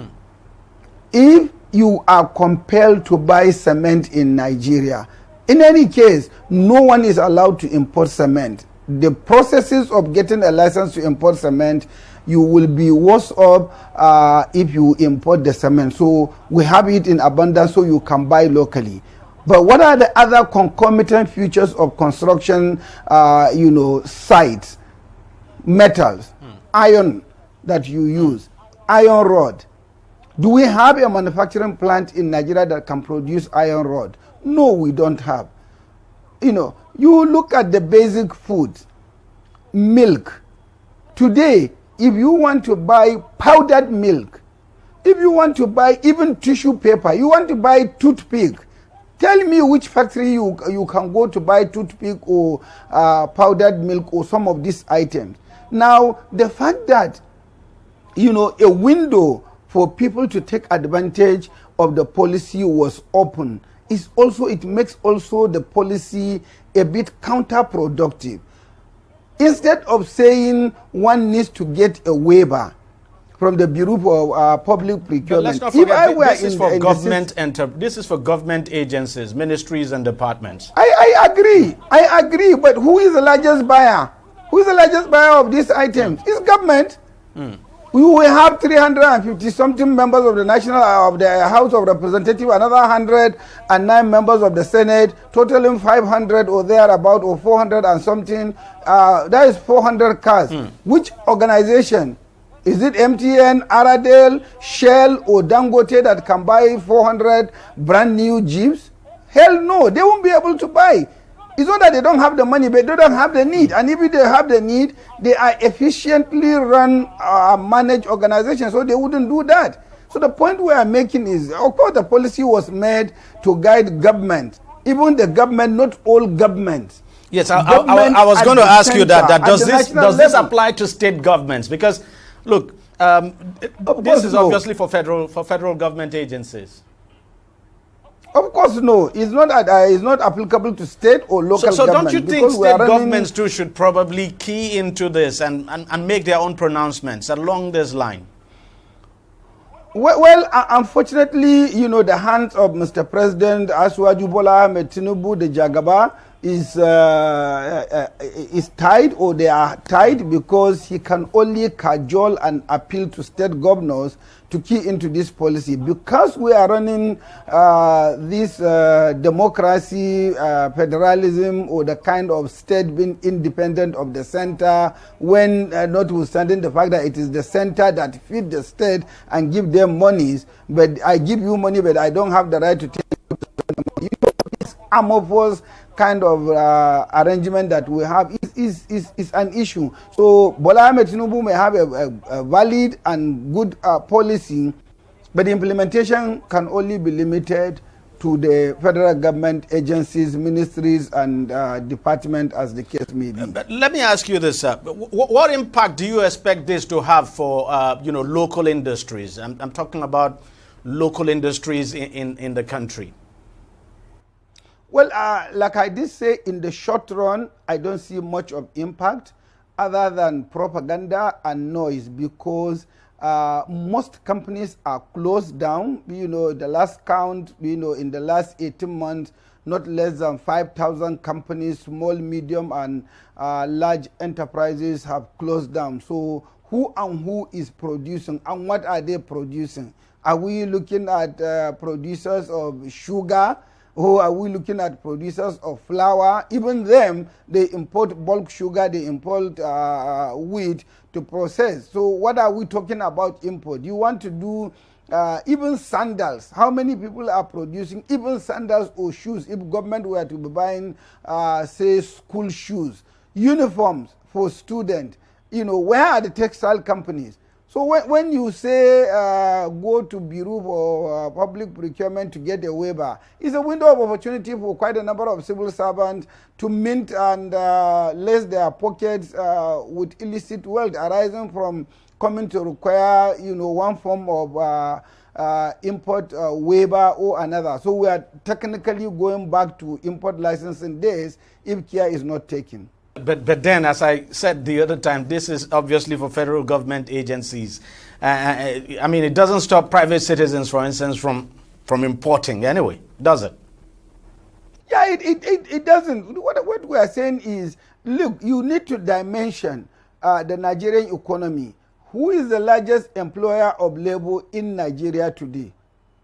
It's the government. Who is the largest spender? It's the government. So yes, the policy is targeting our government. So when I do a policy that is targeting 60-70% of the economic, players, then I may as well make it for 100. So the 5-10% that are fringe players, they may buy as they wish. I don't have to oblige that, but I'm patriotic. I'm nationalistic. Quite a number of times you see me dressed in fabrics made in Nigeria because that is what I choose. This is by choice. And that is my patriotism, my way of showing that, yes, I believe in Nigeria and I'm a Nigerian and I so want to be a Nigerian that will see the country do better at any point in time. So going forward with this policy, over the next year or two, we should expect that, all government procurements, especially that has to do with, especially cars, for instance, we shouldn't be seeing, new cars being bought by the government now, to be foreign cars. I mean, but then another question I have to ask you. If this policy was to be implemented very faithfully, it's a good policy, there's no doubt, just as you have said, would our local manufacturers be able to meet the demand that might spring up from this? Well, let's dimension it this way. It's an excellent policy, and it's a policy that can be an attraction, a basis to attract investors to come into the country and set up factories and industries to meet this demand. It's also a good policy that could incentivize Nigerians that have resources to set up factories, because then they know that there is a ready market. No one will produce any item when and where there are no buyers. So it's a good policy that could support this, but the government should go a step further by making sure that this policy is implemented to the latter, and not just that, but other incentives that manufacturers, industrialists, investors will be requiring, so that they can come into Nigeria and set up factories, so that our children can get employment and poverty can be reduced, insecurity will then be significantly reduced or even disappear. You know, the chain of reaction and the interwoven relationship of the factors or the variables. So Shaibu Idris, thank you very much for coming on the program, and thanks a lot for your insights. Thank you for having me. Thank you very much, sir. We'll take a short break and we'll be right back. Stay with us, don't go away.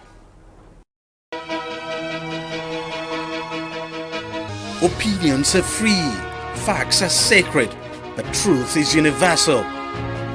How, in practical terms, can we, for instance, de-escalate the tension? President must see himself as the President of the Federal Republic. We know where the enemy is. 3 places. The Lake Chad Basin, the border area between Nigeria and Cameroon, and then the Sambisa Forest. On TV360, we give you a complete dose of everything. Opinion, facts, and undiluted truth. I hardly believe what politicians have said in this part of the world. A new Nigeria is possible, a future is possible. We delve into the issues, dissect it so that you can understand it, use it to take action. I don't think there's any need for any governor to look for grant for ranching. TV360, dissecting the issues.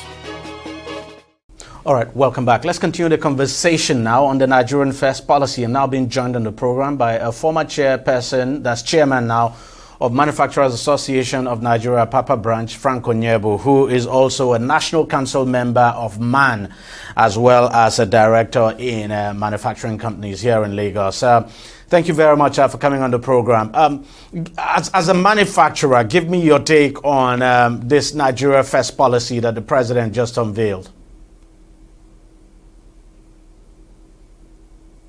I must say I'm upbeat. As a matter of fact, most manufacturers are upbeat at this initiative. Well, I must say it's a very good initiative of government, and it's long overdue. It's one of the best news we've had in a long time, and we've actually been clamoring for it.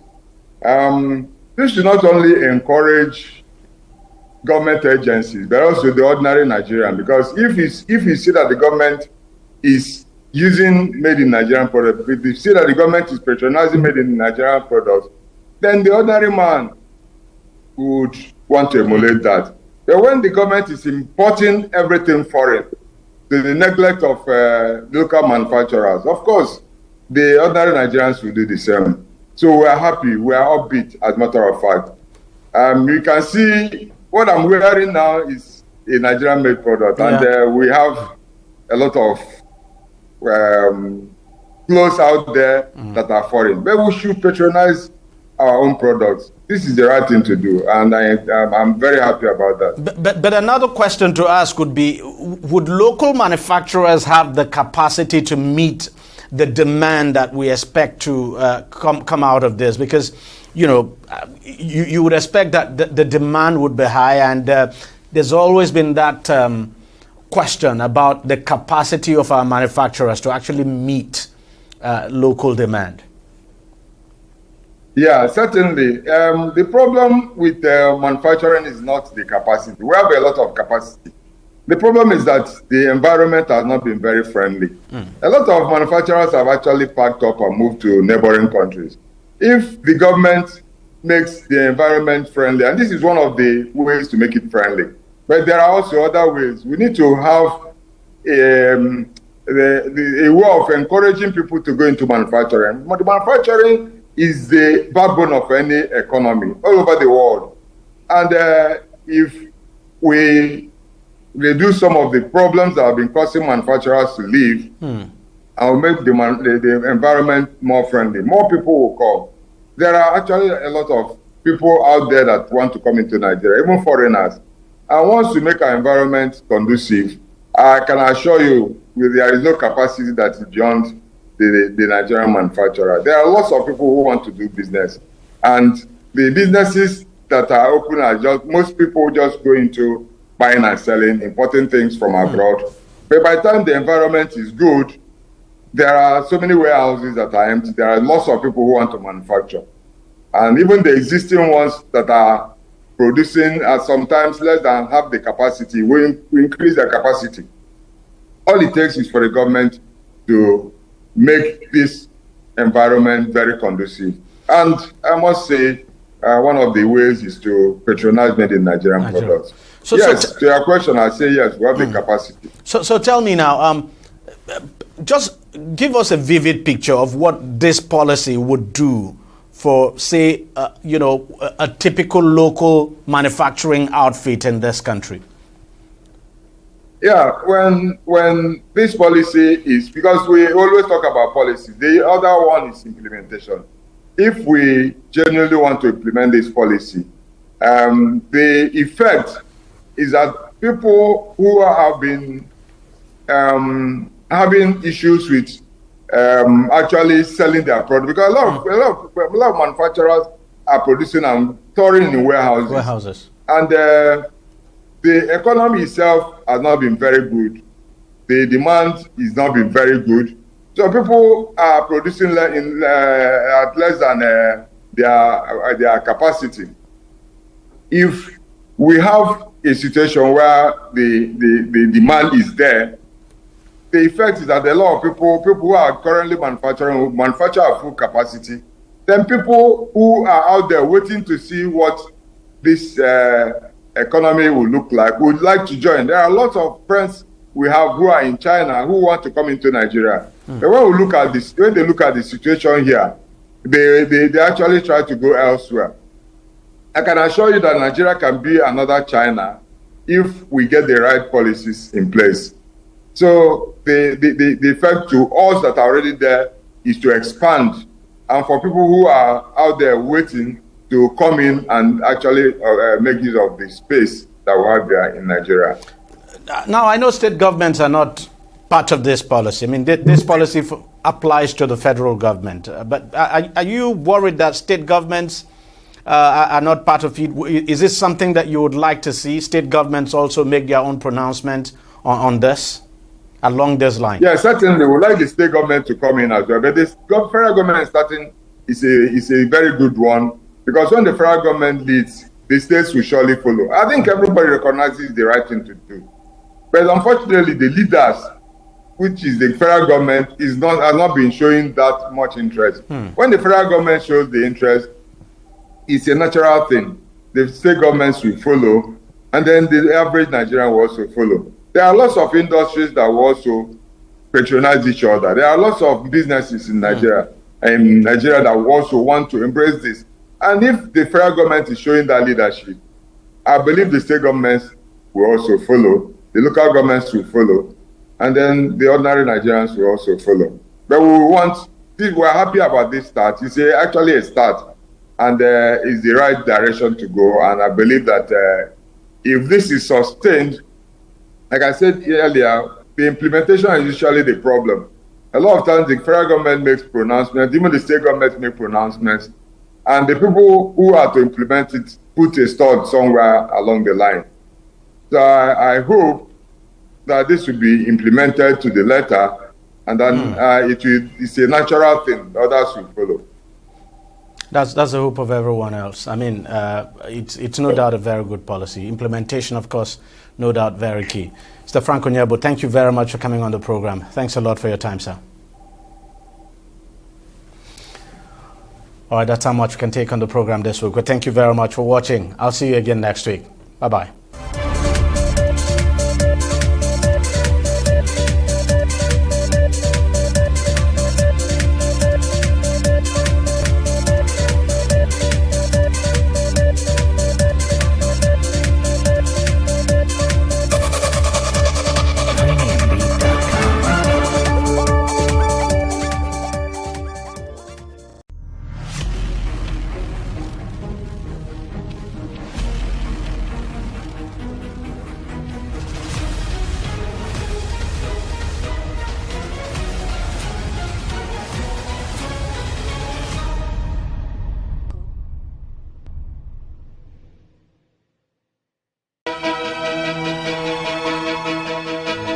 Opinions are free, facts are sacred, but truth is universal.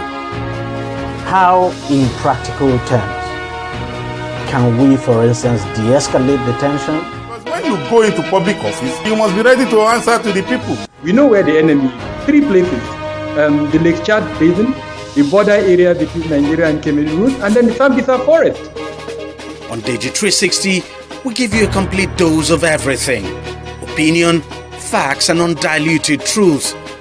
I hardly believe what politicians have said in this part of the world. A new Nigeria is possible, a future is possible. We delve into the issues, dissect it so that you can understand it, use it to take action. I don't think there's any need for any governor to look for grant for ranching. TV360, dissecting the issues.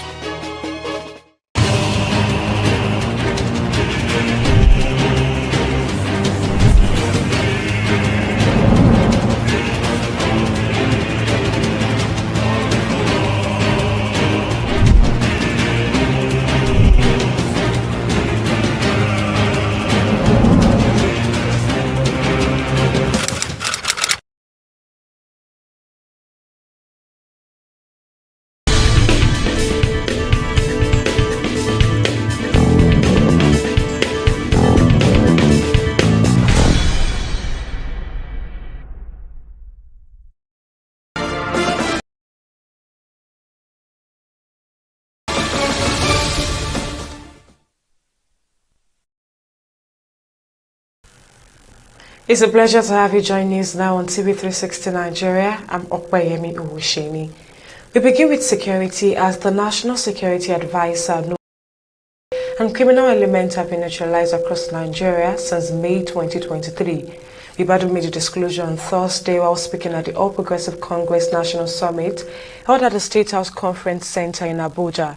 He said the figure was a result of sustained counter-terrorism operations by the military and intelligence agencies over the past 2 years. The NSA also disclosed that at least 124,408 former fighters and family members from Boko Haram and the Islamic State in the West African province have surrendered to Nigerian authorities since the beginning of President Bola Ahmed Tinubu's administration. Now, amid mounting concerns over Nigeria's political trajectory, President Bola Ahmed Tinubu has defended the gale of defections to the All Progressive Congress, stressing that Nigeria's constitutional rights to freedom of movement and association allow citizens to join any political party of their choice. The president spoke on Thursday at the APC National Summit in Abuja, where the government also presented its 2-year performance report across major sectors. The president dismissed concerns about Nigeria becoming a one-party state, emphasizing that political changes result from free choice and not coercion. He noted that the constitution guarantees the right to join any party of the choice. I just need to tell those ones saying one-party system it's no good.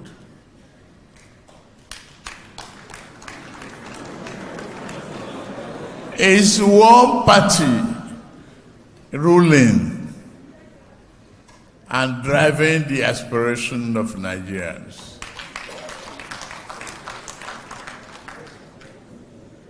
Where do they start? You don't blame a people bailing out of a sinking ship when they have no life jacket.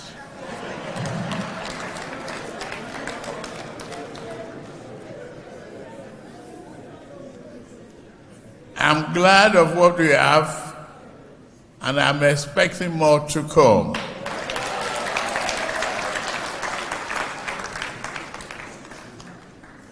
That is the game. We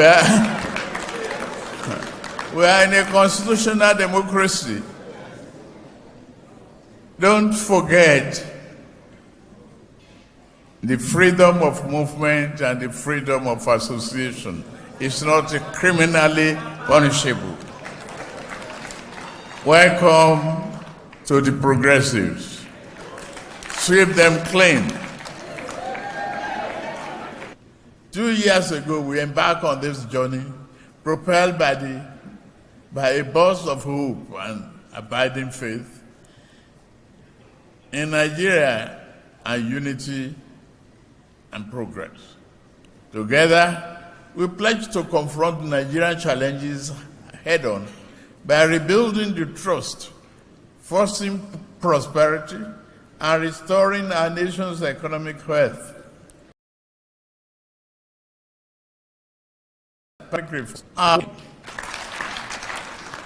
Nothing that comes of you life only through in to make it easy at the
emergency rule, which was proclaimed and duly gazetted in March 2025.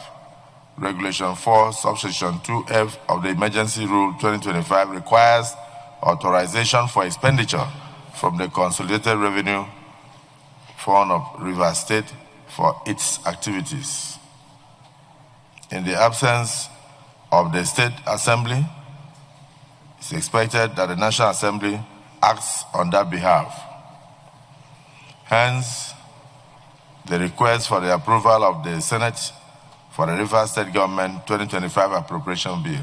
The Appropriation Bill for the year 2025 is in the total sum of 1,481 billion, wherein the sum of 324 billion is for infrastructure, both ongoing and new projects, while the sum of 166 billion is for the health sector, including 5 billion for free drugs for treatment of malaria and other common ailments.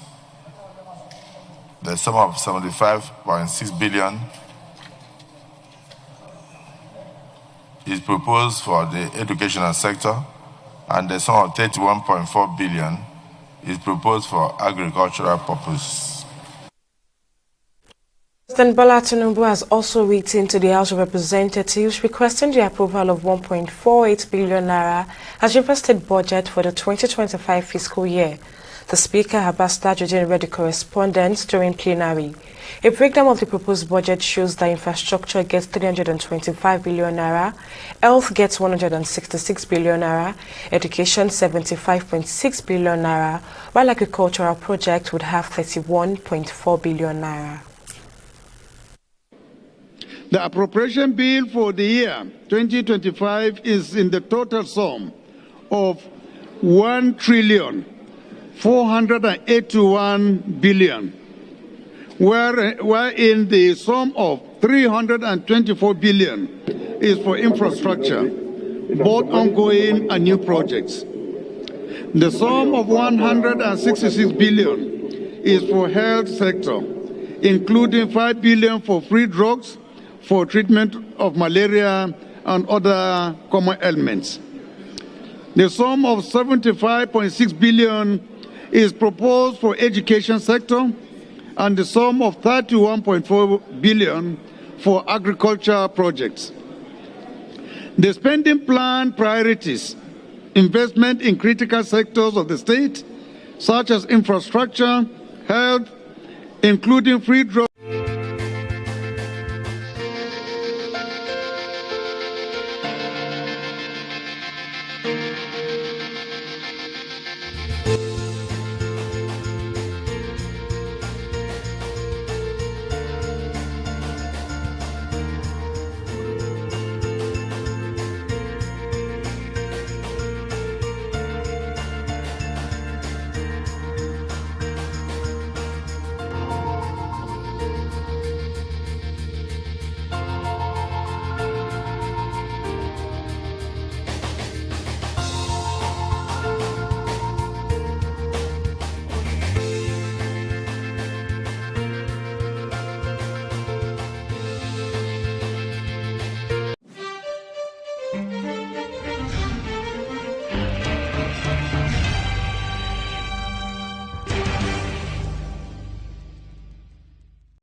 Mombasa, early morning.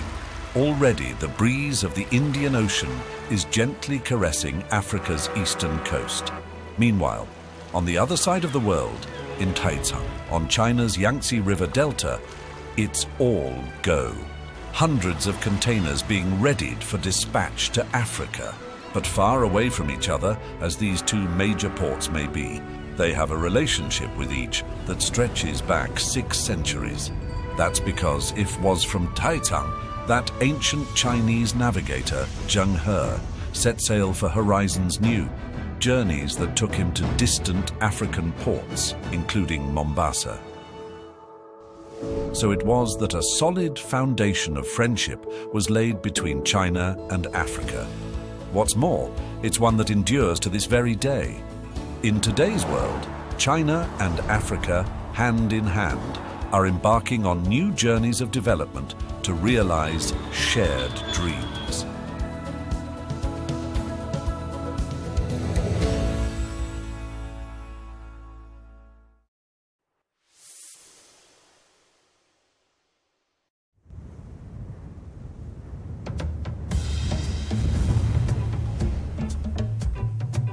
Africa's largest lake is Lake Victoria.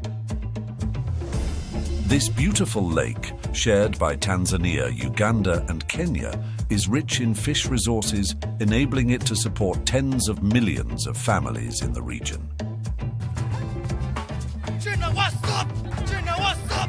At 6 a.m., just as dawn breaks, Kitigi Hamidu, a ferry captain for the Tanzania Ports Authority, begins his preparations by the shore.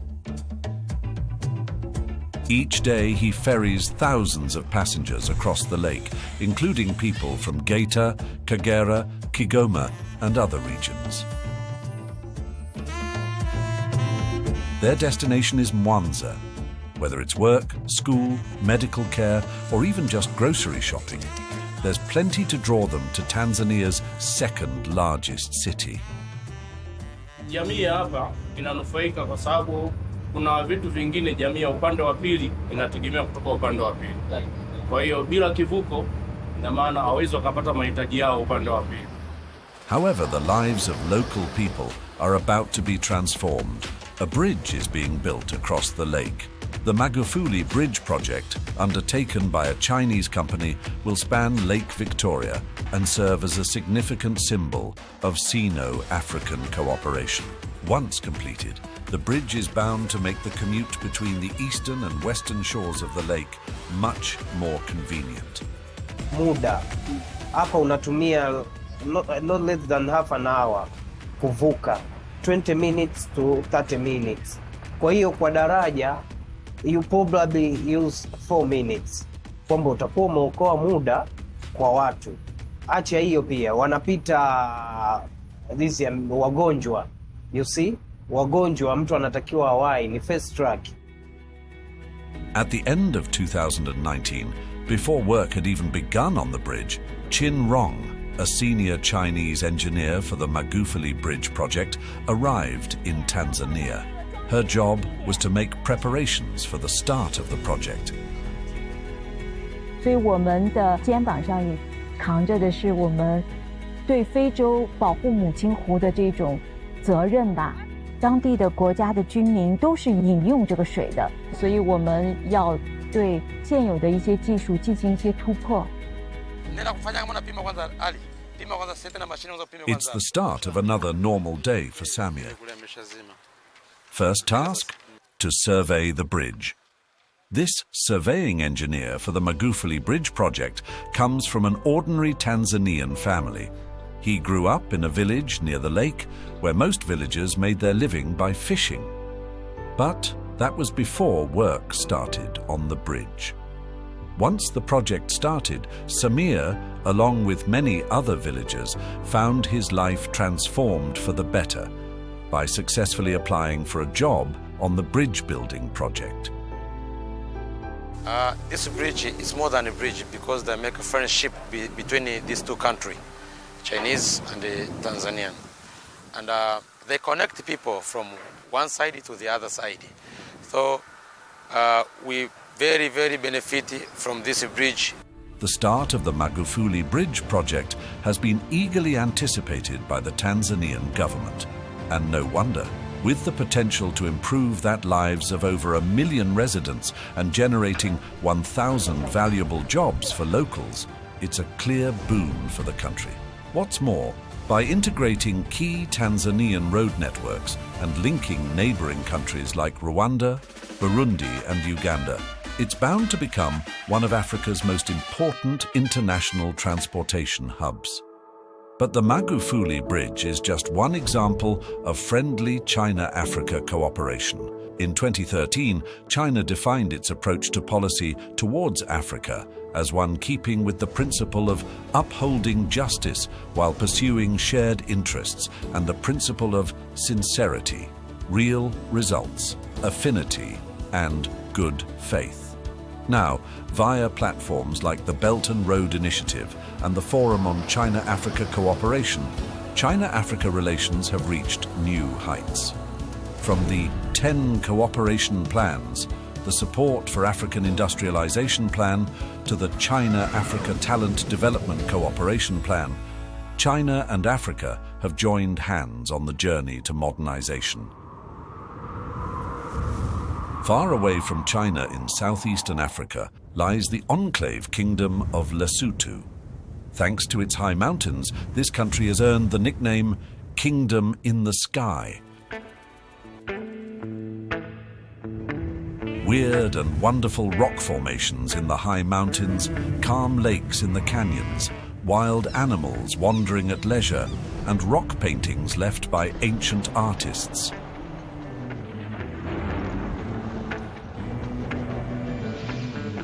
These are just some of wonders bestowed by man and nature on Lesotho's Sehlabathibi National Park.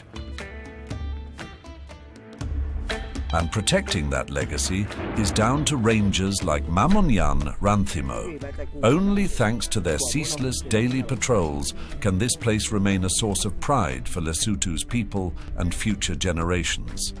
Unceasing effort is required to ensure a brighter future for Sehlabathibi National Park. I've worked at Sehlabathibi for the past 7 years, and before the tarred road, it was a daring trip to take because one would have to travel from Biti to Sehlabathibi for about 3 to 4 hours.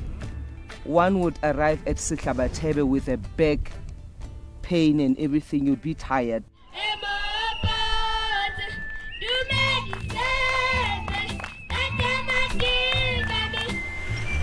Her wish became a reality with the opening of the Hampiti-Sehlabathibi Road, a crucial project jointly built by China and Lesotho under the Belt and Road Initiative. This 91.48 kilometers asphalt road connects Mpiti in eastern Lesotho with Sehlabathibi, reducing travel time from 4 hours to just over 1 hour. We've had an increase of tourists coming to Sehlabathibi. We'd only have visitors coming to Sehlabathibi driving 4x4s, but now the place is easily accessible with both small and 4x4s, meaning that in future we're expecting more people to come to Sehlabathibi. Jason is the chief of a nearby village. He communicates with the villagers on a daily basis, addressing their various issues. On the retirement of the previous chief, the highly educated Jason assumed the task of managing the village, an awesome responsibility for one of such tender years. Little wonder the people of this mountainous land have such a deep understanding of the significance of roads. Before the construction of the Hampiti-Sehlabathibi Road, transportation was a big headache for this isolated village. With little contact with the outside world, trade was extremely limited. About this road, you know, it has made a difference in this district. Like I can say, in this district, Tashasnek has made a difference around the community. People, so many people now have changed, their lives have changed. The opening of the Hampiti-Sehlabathibi Road has profoundly transformed the area, attracting numerous tourists and investors. Chief Jason is leading the villagers to capitalize on these opportunities and plan a new future in the burgeoning tourism industry. The Hampiti-Sehlabathibi Road serves a dual purpose. It allows tourists to explore 300-million-year-old natural landscapes while helping the Lesotho people realize their dream of a bright future. Transportation infrastructure is a sine qua non for development. In the 21st century, China has constructed over 10,000 kilometers of railways and nearly 100,000 kilometers of roads in Africa, providing a crucial foundation for African integration and unlocking the continent's development potential. The widely known Mombasa-Nairobi Standard Gauge Railway is Kenya's first new railway in nearly a century, accelerating the development of the East African Railway network. Over on the other side of Africa, the Foundiougne Bridge connects Senegal's northern and southern trunk roads, while back east, the Ethiopia-Djibouti Railway provides landlocked Ethiopia with access to the sea. In southwestern Africa, the upgrading and renovation of Dr. Antonio Agostinho Neto International Airport in Angola has transformed it into a modern international airport. In West Africa, the Lagos-Ibadan Railway links Lagos with Ibadan. The Nigerian Federal University of Transportation, Dora, has officially opened.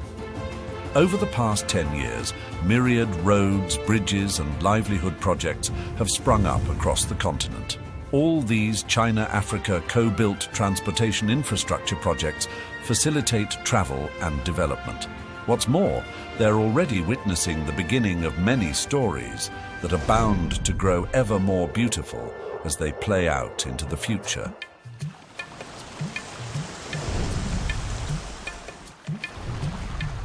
Nosy Be, an island in northwest Madagascar, covers about 300 square kilometers. So small you can drive around the entire island in just 2 hours. Besides its high-quality beaches that attract tourists year-round, the island is also known for its ylang-ylang flowers, a key ingredient in essential oils and cosmetics. Amdo is an essential oil supplier in Madagascar who worked for a French-owned essential oil company. In 2020, he started his own essential oil business and leased over 15 hectares of ylang-ylang plantations in Nosy Be. However, in recent years, as economic growth slowed and demand in the traditional essential oil market declined, Amdo began exploring new markets with a focus on China. Today, Amdo is introducing his essential oil production process to a buyer from China. He plans to double his exports to the Chinese market.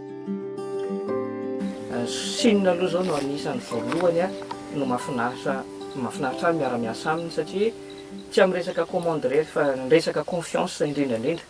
Confiance tena ananan'ny zareo confiance be zany. In recent years, alongside Madagascar's essential oils, citrus from South Africa, avocados from Kenya, shea butter from Mali, and honey from Zambia, a wide range of African agricultural products have entered the Chinese market and became popular with Chinese consumers. To strengthen China-Africa ties, both sides have signed a series of agreements in recent years to facilitate the connection of trade regulations, which has ensured steady increase of trade volumes. China has also established a green channel for importing African agricultural products, including expedited approval, fast inspection, and prompt release. Now, African companies can even complete the clearance processes online. 这2年我们国家其实加快了检疫准入的这个速度，尤其是呢，拓展了一些我们国家反季节的或者比较需要的一些水果，比如说像肯尼亚的鳄梨呀、南非的柑橘等等，都是近年来准入的。A cargo ship from Africa docks at Shanghai's Yangshan deepwater port, fully loaded with African goods of all sorts. A truck loaded with goods departs from the port and arrives at a warehouse in Songshan District, Shanghai. 基本上我们要拿咖啡、马袋、Mauricio Perez Campos from Costa Rica has settled in Shanghai. He's not only a skilled barista, but also a green coffee bean trader. He is transporting a batch of Rwandan coffee beans from Yangshan port to his warehouse. 通过咖啡贸易，我们可以带过来卢旺达的文化，推广在中国。中国的咖啡越来越好喝的，我们可以一起成为朋友。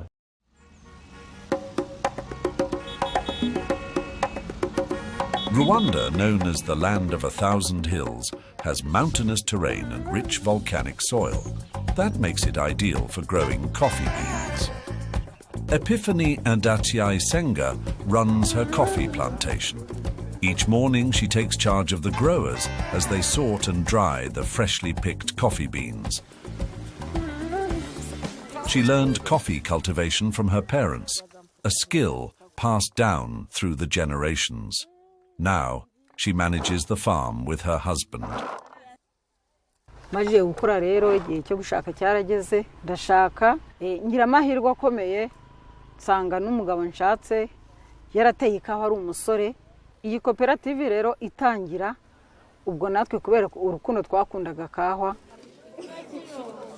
The income from coffee supports her family. Entry into the Chinese market has improved their living conditions to a very significant degree.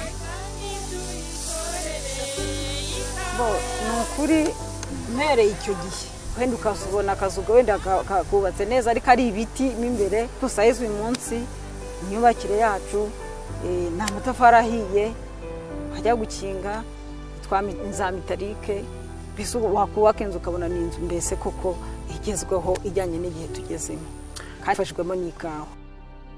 Epiphany Ndachiai Senga's coffee entered the Chinese market thanks to the China International Import Expo, or CIIE. The high-quality Rwandan coffee stood out because of its mellow taste and lasting aftertaste, becoming a star exhibit at several CIIEs and competing with globally renowned brands. The annual CIIE has become a major event where global products compete, and many African goods have found opportunities to enter the Chinese market through CIIE.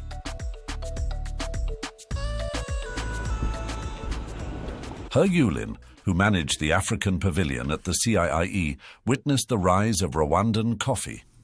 我们实际上有的时候真心的是觉得酒香也怕巷子深，很多好的一些产品，非洲的一些产品，因为路途的遥远，不为我们国内的我们的消费者知道。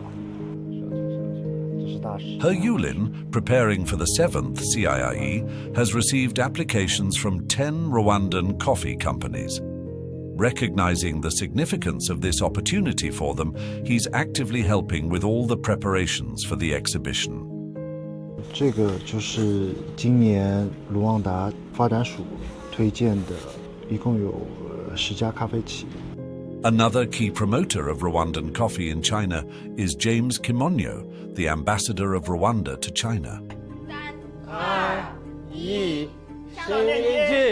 But every time we do some of promotional activities, live streaming, we talk about our coffee, and people taste our coffee, we are overwhelmed by the demand and the inquiries from people where they can get containers and containers of coffee, and we're very excited about this opportunity. His first promotion in a Chinese live stream room, and already thousands of kilograms of coffee beans sold. A tremendous boost to the visibility of Rwandan coffee in the Chinese market, and an object lesson in the power of the digital age. China has the largest number of online shoppers. Remember, this is a country that has more than 1.3 billion people using mobile phones. And not only just having mobile phones, but also a mobile payment system. So I think that's the best and perfect market for coffee distribution and other products. Rwanda exemplifies the deepening China-Africa cooperation in digitalization. many Chinese companies have been actively involved in Africa, establishing mobile payments, cross-border logistics, overseas warehouses, and e-commerce platforms. Together, China and Africa are building a digital Silk Road that transcends time and space. It takes you almost 30 minutes now to get to the university, well, before it used to take almost 2 hours. The road itself is actually developed by China. Sometimes if you have a 5G signal in Nairobi, you drop down to maybe a 4G signal. As soon as you're like an hour away from the city. They're trying to improve it. It shows you how vast, how much of the infrastructure is still yet to develop. Coming from a remote mountain village in Kenya, Kevin is all too aware of his hometown's isolation and underdevelopment. Determined to change his fate through education and technology, he pursued a degree in telecommunications engineering at a university in Nairobi, where he made many Chinese friends. After graduating, Kevin joined China Mobile and participated in the 2 Africa Undersea Cable Project. The 2 Africa Undersea Cable Project, involving China Mobile, is the largest of its kind in history. Spanning over 45,000 kilometers along the coastlines of Africa and the Middle East, on completion, it'll become the world's longest undersea cable. This project will be the first to provide continuous internet capacity across Africa while connecting countries in Africa, Asia and Europe, offering stable internet services to Africa. The cable itself is 45,000 kilometers. It's one of the largest cables in the world, if not the largest today, and is connecting 33 countries and 3 continents in one, so Europe, Africa and Asia. In June 2024, Kevin attended the Mobile World Congress exhibition in China.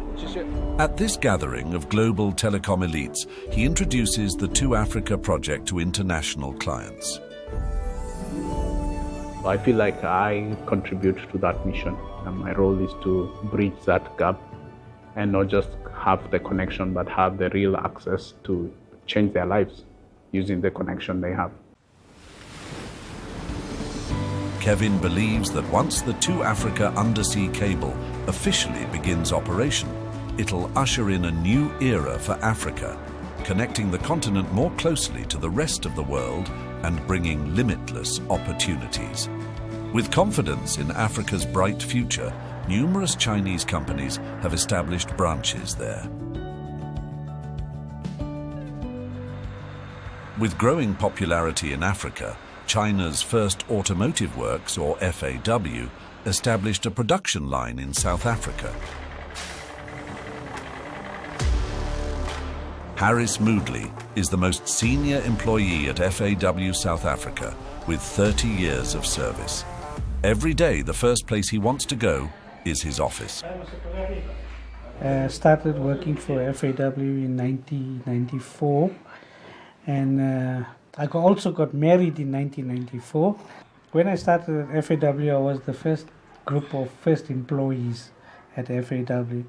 My wife would say, I love FAW more than I love my house, because I used to spend most of my life at FAW, even weekends. Before joining FAW South Africa, Harris faced many challenges in life. He started at the company in an entry-level position and gradually advanced up the company hierarchy. Now he's a senior executive.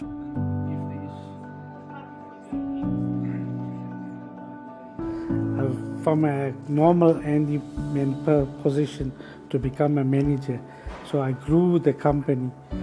I grew up with FAW from a young man to where I am now. By FAW coming into South Africa and growing so large, there's many people that is in employment. Now from moving from a shack to a proper house and feeding their families. As FOW South Africa expanded its market across the continent, Harris's family life improved significantly. He moved into a larger house and his family now enjoys a happy life. The puppy, how was your day at school? Today? What you did at school? FAW paid 50,000 rand deposit for this house. And this is how I bought this house. And my children grew and things became better in our life. Harris Moodley is proud that Chinese cars produced in South Africa are now popular across Africa and are even being exported to Europe and other regions.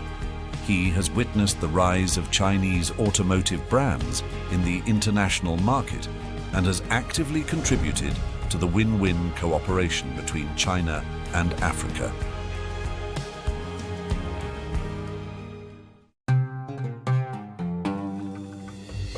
Located by the Red Sea, south of the Suez Canal, the China-Egypt Tida-Suez Economic and Trade Cooperation Zone boasts well-built infrastructure, abundant industrial clusters. This zone is accelerating its strategic upgrade to be a key platform for investment and cooperation between Chinese and Egyptian enterprises.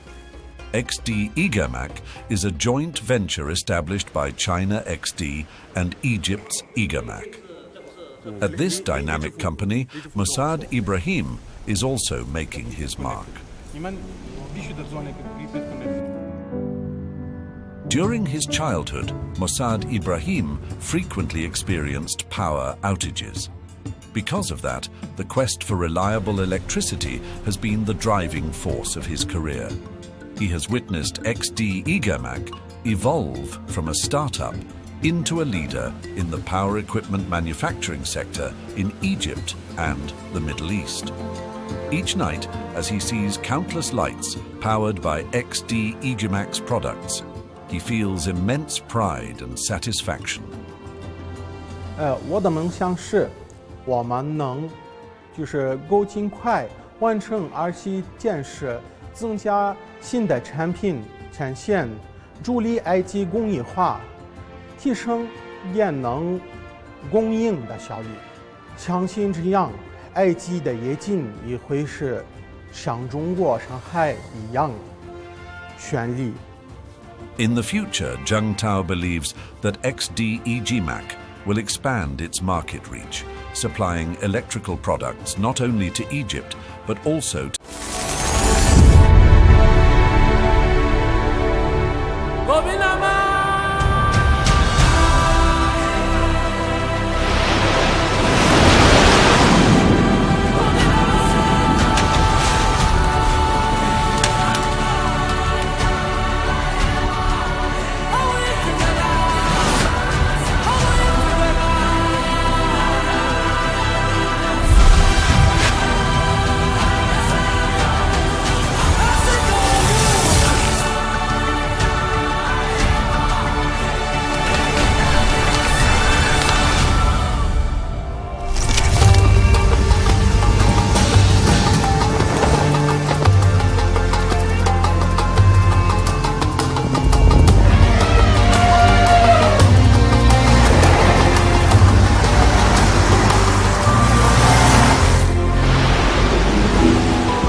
If the essence of government is the security and welfare of the people, then as long as there's plenty, poverty is evil.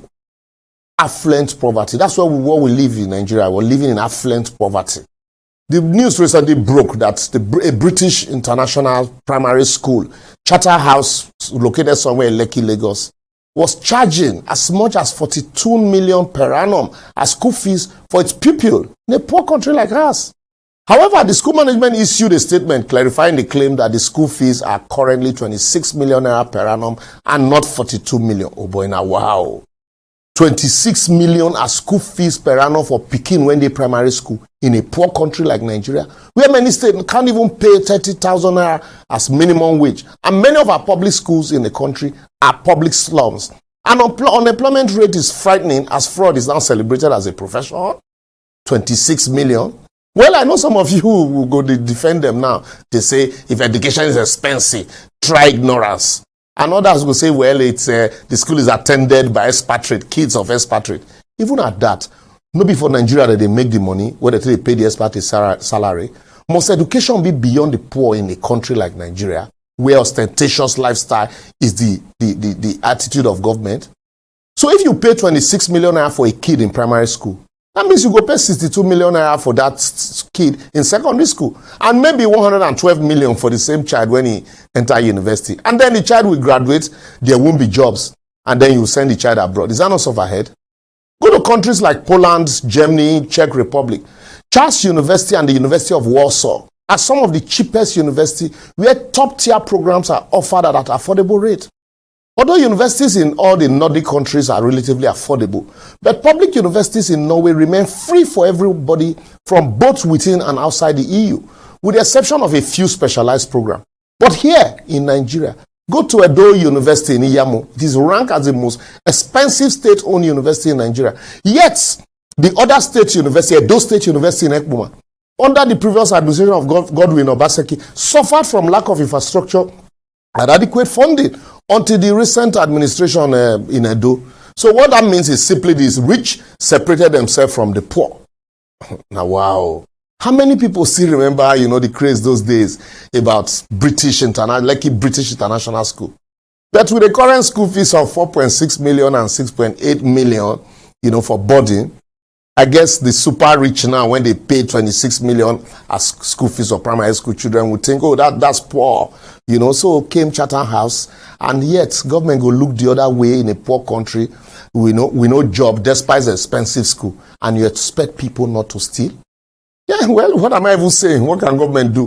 When even Nile University in Abuja, where most of our government officials and Abuja politicians, they go get their degree, especially in law, no come cheap. And even some churches, when collected an offering from members to build schools, most of these members that contributed the tithe and offering cannot afford to send their children to these schools. So what do you expect? Even recently, remember Wigwe University in Isiokpo in Rivers State was in the news, not for the death of its founder, but as the most expensive university in Nigeria, with school fees ranging from 12 million naira. And some of these fees are priced in dollars. And our government is pretending to be looking for solution to our dollar problem, while they turn a blind eye to this open segregation in a country where our collective welfare is supposed to be their responsibility. Oh boy, to your tent, oh Israel. You won't blame them though. Don't you see how we openly spray monies in parties as if money is going out of faction? So that's why they think we are rich. Yet, there are no roads to our villages and insecurity is ravaging the country. Even as our public officials drive around our dilapidated road and public slums in exotic and expensive cars, the cars will neither produce nor assemble here. Yet, with retinue of aides and barrage of mobile police, where the future generations are either emerged in prostitution, hookup, or fraud, I beg no verse, yahoo, as a means of livelihood. Outrageous display of affluent poverty, you would say. This is the reason why some properties without any special infrastructure around them in some area, some area never get road, apart from the fact that there's so much money to waste, are so expensive and priced in dollars in places like Maitama, Sokoro, and environs in Abuja, and Banana Island, and in some places in Lagos, in a poor country like Nigeria, than properties in Miami waterfront in rich America. So no matter how much we all condemn or criticize these things, it will not go away, because the reality is that most Nigerians want to be like these people who are physically rich but mentally poor. As we only criticize them when we are poor, but the moment we become rich or hold public office, we will create segregation, poor and the rich. We move over to expensive slums like Lekki, send our children to special schools, meant only for the rich, occupy government positions and steal public funds, ride expensive cars without identifiable or sustainable means of livelihood, and display wealth irresponsibly and spray endlessly at parties. That's just our life. So, no go stop. So if I lie, anyway, check those occupying public offices today. Between 15 and 12 years ago, they were mostly critics of the attitude of the government then. But today, they are all in government and repeating exactly what they once criticized, even if not even worse.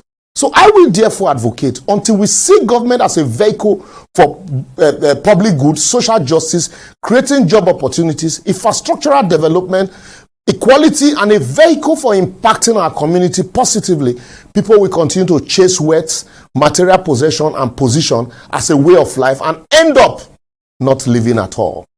Government must take job creation as a priority and endeavor to consciously and consensuously celebrate and compensate hard work and create regulation in every sector to avoid a society of wealth without work. The attitude where government officials are at the forefront of displaying affluence in the midst of poverty must be discouraged, as it pushes people to acquire wealth without work. Lastly, our orientation should help improve our mindset to the fact that voluntary and selfless service helps write our name in gold in the sand of time. That even when we die, our name will be so engraved in the heart of the world that time will never erase it. Well, I don't want to talk too much. Make I pause and here to enable you make your own contribution in all our social media platforms shown on your screen. Also help us to share the message so that we can collectively change our society. For no matter how expensive education is, without commensurate effort to promote and create job opportunities, you will still end up as poor. No be me talker. Remember, the luxuries of today are the necessities of tomorrow. See you next week.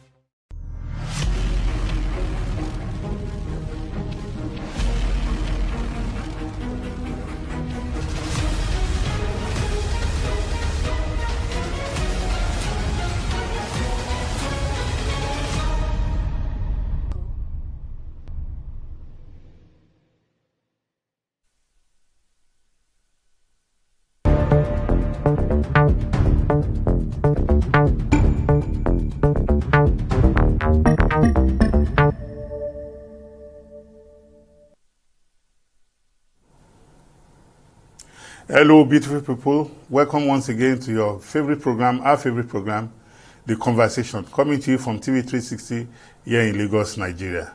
My name is Nelson Ekudumi, and I have here with me in the studio Comrade Razak Oladiolokoba, popularly called Comrade. Thank you. Welcome to the program today. Good day, brother. Thank you for joining us. It's a pleasure. Yes, The Conversation is a topical issues program in which we look at happenings in Nigeria and in the diaspora. On The Conversation, there is no host. We are both having a conversation. On top of the bill today, we want to look at the latest happening in Nigeria, which is the recently released University Tertiary Matriculation Exam, Joint Admission Matriculation Board exam for admission into the universities. According to the results released by the Examination Board JAMB, over 78.5% of our students scored below 200 marks.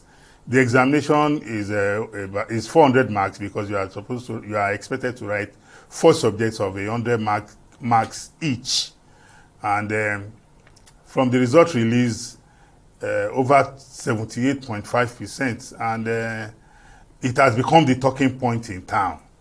A lot of people, to the extent that people have gone to the social media to claim that JAMB need to have a review of the marking scheme, and forgetting the fact that some people have also come up to say that during the examination, that a lot of the students, that some of the students in some examination centers where they witnessed that they didn't know how to make use of the computer. And these are students. If you do a thorough survey, some of them are with the latest launched GSM phones. So you wonder where the priority is for a student. And people have started putting the blame on on our educational system.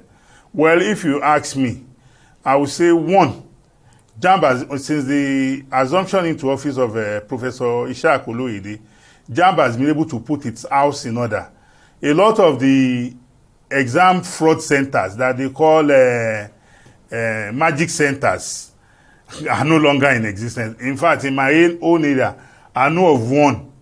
When the JAMB examination registration fee was about 5,000, I don't know what it's less than 10,000 naira officially now. People were paying as much as 45,000, 100,000 to get magic score. Claiming that it's coaching. Yes, the JAMB coaching center. But now, all those things have gradually faded away. So it's either you sit down to read and pass, or you sit down to do other things and fail. And if you look at the JAMB results in almost 10 years now, it has been a steady decline. Yes, you see, we have always known that the racket in the educational sector will come to an end one day. That is, if we are serious. And thank God we have someone like Isaac Oloyede there.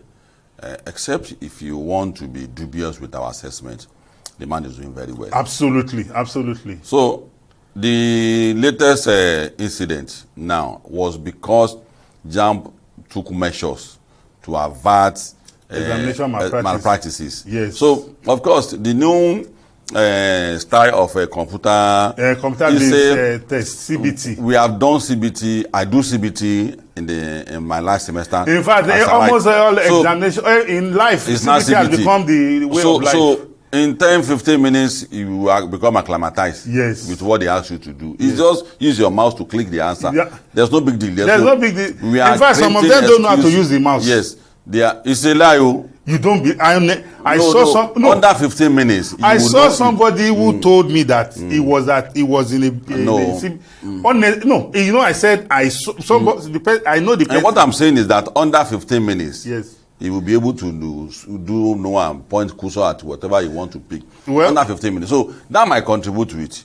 But the major reason why we had this terrible outcome for performance from our children is not because of that. You have mentioned it. The racket going on. So it's been foiled. That racket has been foiled. Yeah. See, we have to call it. But even with the parents, don't we have blame? Okay.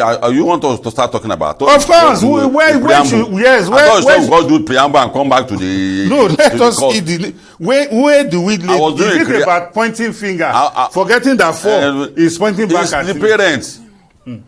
When you were writing Mawa and Baba Yaba, we call Baba Yaba that time, it was like a god, a thing God to us. If you want to go and write about, you will read and read and read, and you still fail again. Yes. Then suddenly, we, our own generation, my own generation, we are the biggest culprits in this matter. No, because let me even tell you. They say they don't want children to pass through the rigor you pass through. Whereas rigor is part of development. It's part of development. It's what made us what we are today. In primary 5, you will say you should not do primary 6. They will take them to university. Yes. And that university, they won't be able to cope. It has affected even my own children. He got double promotion 3 times in primary school. So he couldn't cope in secondary school. He was being bullied. Is it affecting him today? I'm just trying to make him cope. Back. But you know, our mothers, which is, and we say parents, is the mothers that we should blame most. Because the one they will go and look at the children and say, the speed at which that boy is going, my own boy must be going in that speed. Let me even give my own personal history. My daughter, I met her with the mother discussing, and I said, what are you guys saying? They kept quiet. When immediately they both kept quiet. And they know fathers will not so when the mother now went out, and I asked my daughter, I said, please, what is it you person? My daughter said, some of our mates, our colleagues, our classmates, they already have their GC 5 credits. I said, how did they do it? He said somebody wrote it for them at a special center. He said, but my mother said you will never agree. Yes. I said, but you know I will not agree. So my daughter now told me that, what about if I write it and I fail? I said, then you write again. If you fail, he said, then you'll be wasting your money. I said, take my money. The point is even that we should be prepared for the consequence in rushing them. Yes. Because and teaching them how to navigate, how to circumvent because the law. if you rush them to an extent, in the next years now, we are going to find a lot of challenge in production line. Because people graduate 17, 18, primary school is less than 10, is they out of university. At 40, they will be retiring. Because 30 years is the mandatory retirement period. So, who is going to fill in the production line for them when we have the population of a young men that are at the age of 40, 50, out of circulation? Countries slow down education deliberately so that they will meet up, so that they won't go and rest early in their life and be watching to do what they get. When they be active. Yeah. So, this is one of the exposure to the concern me and you have been all the time. And I think JAMB should continue. Parents should have a rethink that you are not helping your children if you write JAMB, if you do GC, if you do all sorts of things for them. You are not helping them. Comrade, look about for the benefit of our viewers. Let me go back in history. That in 2016, 64% scored below. 64.24% scored below 200 marks. In 2017, 73%. You can see how we are dropping. In 2018, 74.1. Look at it from 2016. 2016 was 64. 2017 it was 73. 2018, 74.1. 2019, 77%. 2022, 77.8%. That's 76.7%, sorry. 2024, again, 76.1%. God below. Now, 2025, 78. So, if any parent or any rational, dispassionate mind, when you look at our trajectory in the last 10 years, it's just like the Yoruba saying that the rots started not today. Yes. We laid the landmine for this rot. Yes. Where, like you have rightly said, a boy or a girl will be in primary school, allow her to finish or him to go through the full rigors of primary 1 to 6. There's a reason why it's in the curriculum. Yes, there's a reason. You circumvent, you say you want the son of my neighbor. He has gained admission. But you can't cope with the exam. Someone will write it for him. Somebody will write it for him. And you are creating a problem for them in future because a friend will tell a friend, when they now contest election, they will now bring it out, that your exam was written by somebody for you. And there will be evidence. Of course. By the time you have half of our population suffering from this kind of challenge. How do you know? That's why I kept saying that the young people at their own time will lead. But with this attitude, they may not lead well. They will lead. So now, parents now should know very, very, very well that they must tighten it. We have to tighten our belt if you want our children to meet up with other children in the rest of the world. We have even misplaced our priority. Yes. As a parent, when growing up, none of us had the luxury of using phone.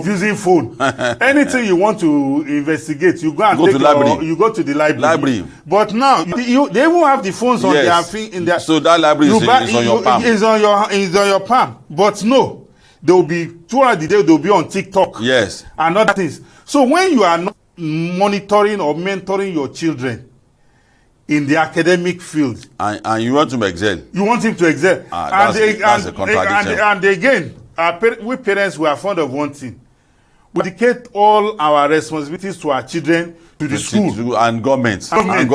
The other day, when my children they went on a midterm break, we went to the school. It's just for 3-4 days to take our children home.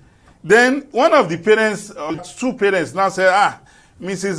Ajayi, Please, I don't want this child to go with me. His wala is too much. Let him stay with Imagine. A child you get baby. Yes. So it is that teacher that should die. Yes. Helping you to take care of your own children. As if she doesn't have her own affair. Our own children to take care of. So parenting is a very, very big challenge, and it starts from, I know I say that from my own generation. The mothers today who are in their 30s, 20s, they came from us. Yes. Who are in our almost 60s now.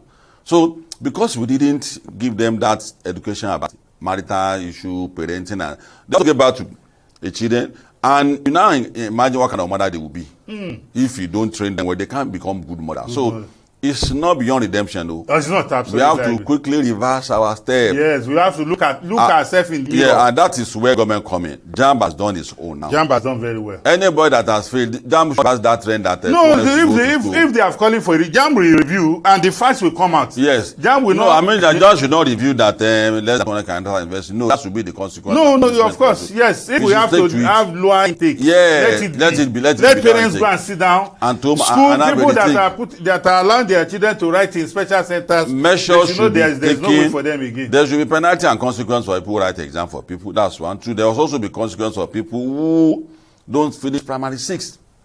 Because that's where it begins. The people who have done it might have. But henceforth, you should not be allowed again. But you know, at times there are exam students. It's allowed in any society. My brother, that's any society. Yes. You see, a butterfly who wants to give birth to it must go through some rigor. There's no how you cut the larva out if it didn't pass that to go. If it come out that out, if you help it to avoid that rigor, there will be problem. It's not only knowing how to and pass the exam, the maturity, staying with his colleague and age, but it's part of education. Of course, I agree. By the time I allow him to jump, look at Michael Jackson. The greatest problem Michael Jackson has is because it means his childhood. Yeah, he started mixing with small children at the later stage in life. So if you take him away from that childhood, he will missing it. He will miss it so for life. Immediately you take him to miss primary 6, the picture, the end of the phone. Yeah, the phone. Don't allow him to miss it. It's part of education. So when people put their argument, say, hey, don't put the boss life in danger. See, if you rush him and become a gather at 17, where are they rushing? All the rest of the world slow down the education. It's deliberate so that they will not become retarded early in life. Well, if they be working at the age of 17, it's natural for them to rest after 35 years of their life. Once they rest at 37 or 50 years, they are supposed to be in production line because there will be deficiency. Certain population of the country must be in production line. You not retire them.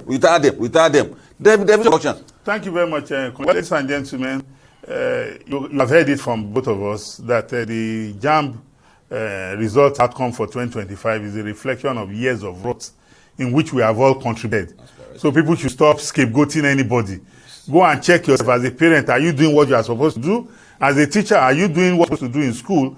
And JAMB, we must commend Professor Ishakolede-led management board of JAMB for raising the tempo of our examination. Our examination now is world-class standard. There may be some little hiccups here and there, but the era of special centers, magic centers, is gradually becoming a nullity. It's no longer existing. So, ladies and gentlemen, we'll go on a short break. We'll be right back. Please continue to watch the conversation coming to you from TV360 here in Lagos, Nigeria. We're back.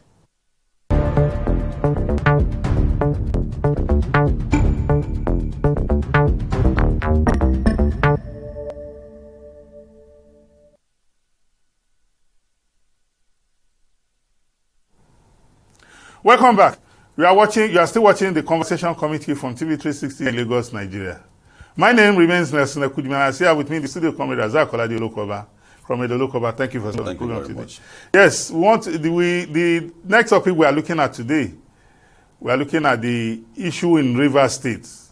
Recently, the governor of Rivers State was captured in a public event where he told his supporters to shift their confrontational style, that they are making things worse for him. We are looking at how do we restore democracy to a democratic rule to Rivers State that is in suspension for 6 months by President Bola Ahmed Tinubu, in line with his constitutional powers in order to avert an economic disaster that was staring us all in the face because of the political crisis engineered, aided, and abetted by the suspended governor, similarly Fubara, who aborted the legislature in the state and ruled like a dictator.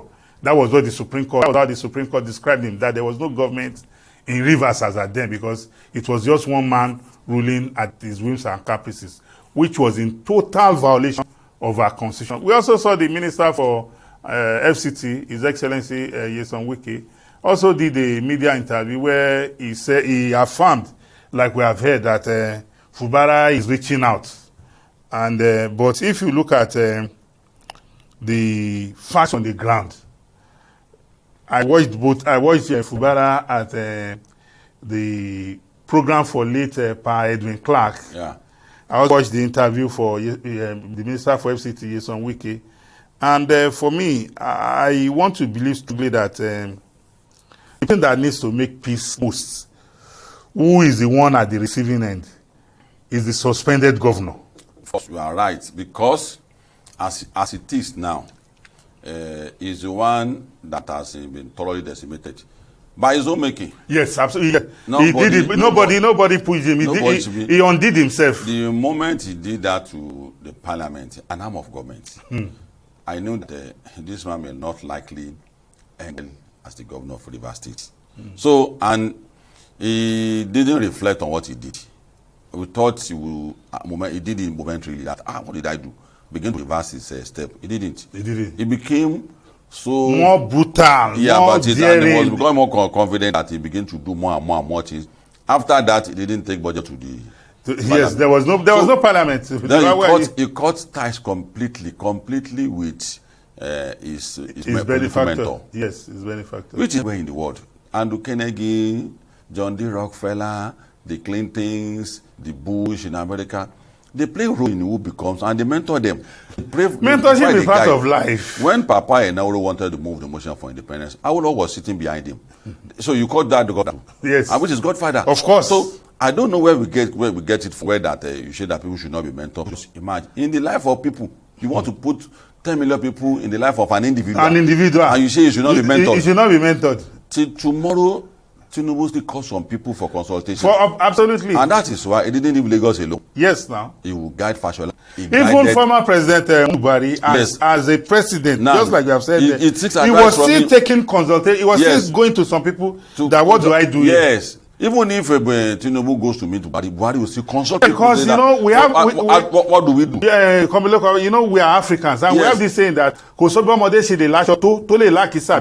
Yes. You cannot have the wisdom of the elders. They are not came before you. The young people might be vibrant, they but have the wisdom seen of life the more elder. than you. So, in the case of...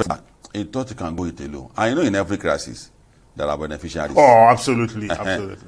Just like in the oil. Because when the chips are down, you bear your cross alone. It's very now. Yes. In the history of this country, if he didn't come out, it would be the most disgraced governor out of office. Because he had all the state. Your state is prospering. Yes. Nothing. Just have your mentors with him and see if he makes. Ogasio, this is what we are planning to do. That's okay. He's not going to direct you how to go because you are an adult. I heard later that it was the same person that Wike was trying to protect from being decimated by people who doesn't want him to come. So is it the same person Wike was protecting that time before he became the governor?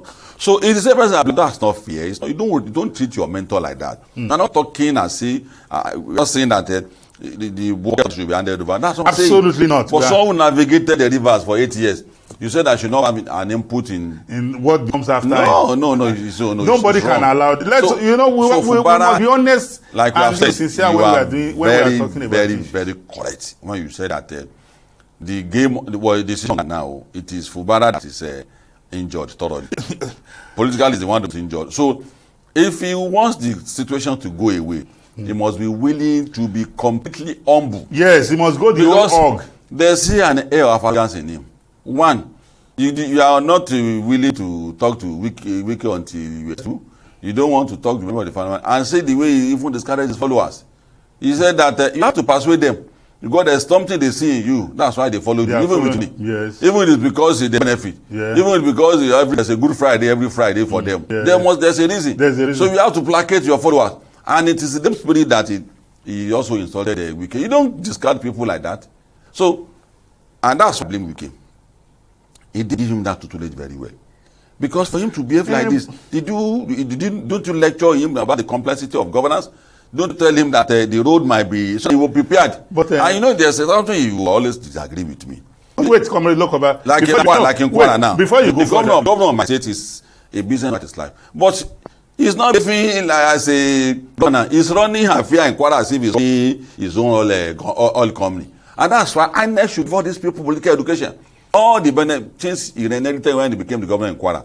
They fought him, Bemsola fought him. Even Salutafa, Lukman, everybody have become his enemy. So that's why, see, INEC needs to educate these people. INEC doesn't have that power under the. That's what I'm saying. That power must be. That's what I'm advocating. Yes, INEC does not have it now. There must be that legislation to give INEC that power to educate them. But if you want to become the president, if you lose this election, that's not the end of your life.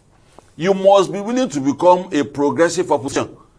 Even if you now win, don't decimate your opposition. That should be that. Given that's what we keep reminding them. Whether it's our duty or I don't know. Maybe it's our duty. I believe maybe it's duty of Nigeria. I don't know. No, there are institutions of states that when you get into public office, protocol. You know, you are made to undergo some. Tutorials. It's protocol, yes. Not political. So pressure. If you see, majorly protocol. Yeah, but even as at that, the character the attitude a lot of us exhibit is what we come from our homes. So if we are talking about a Fubara today, that's in the receiving end, you expect that those actions he took, those unconstitutional and illegal actions he took, he should have learnt. During those periods? Yes, even when it was, because from the records, it was once the Accountant General of Rivers State. Okay. So for you to hold that key position in a state, it means you have passed through certain tutelage. Yes.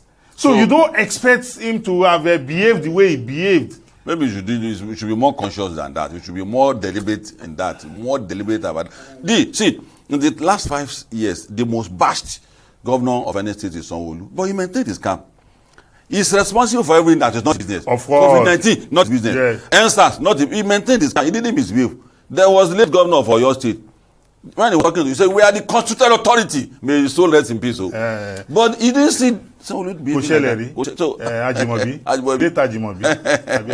Yes. So Fubara needs more political education. If he goes to come out of this, he needs to go and sit down with somebody so that people will teach him how to navigate it. He has to be extremely honest and be willing to concede.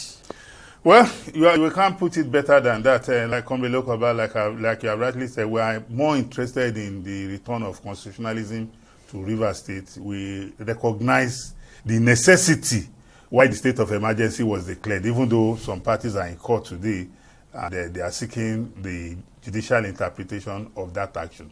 But we on the conversation, Nelson Ekujimi, I stand behind President Bola Ahmed Tinubu because it was a political crisis that was degenerating into an economic crisis. And as the commander-in-chief of the armed forces, who is responsible for the security and welfare of Nigerians, he cannot allow any part of Nigeria to go up. He took the right decision. He took the right decision. He took a presidential decision. And on that we stand. Well, listen, this is how far I want to go today on the conversation. We've had a very beautiful conversation. We have 2 beautiful conversations. See you again next time. Please consider to watch the conversation on TV360 here in Lagos, Nigeria. Have a great day. Bye-bye.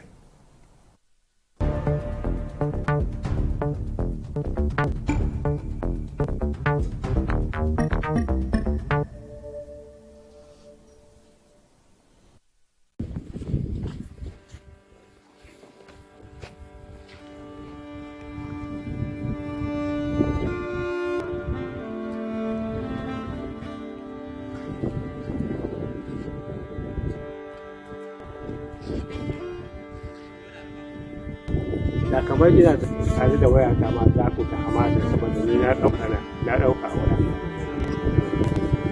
saboda ni ya kamar yanzu ana yana cikin gido na gargajiya ko ka kama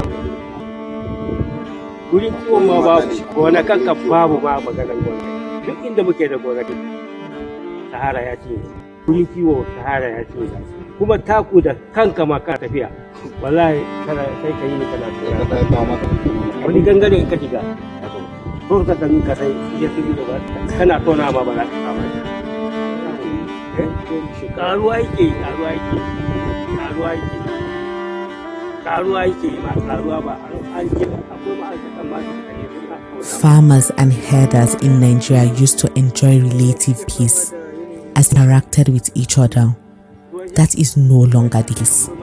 It is estimated that between 2016 and 2018, over 3,600 lives were lost to the crisis between the two groups.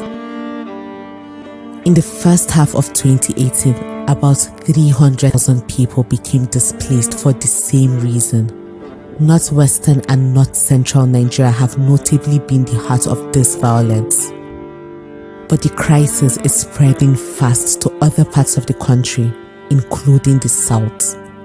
Several factors have been identified for the wave of bloodshed: rapidly increasing population figures, rapidly dwindling resources, which both groups rely on. Also, the pattern of migration of the traditionally nomadic Fulani cattle rearers has been changing. This is due to rising insecurity, improvements in veterinary medicine, hostility from locals and state governments, and a bunch of environmental factors including climate change, desertification, loss of vegetation, and water scarcity. In Yobe, northeast Nigeria, the relationship between the scarcity of natural resources and increased violence is obvious. From the encroachment of the Sahara Desert to the shrinking of the Hadija Nguru wetlands.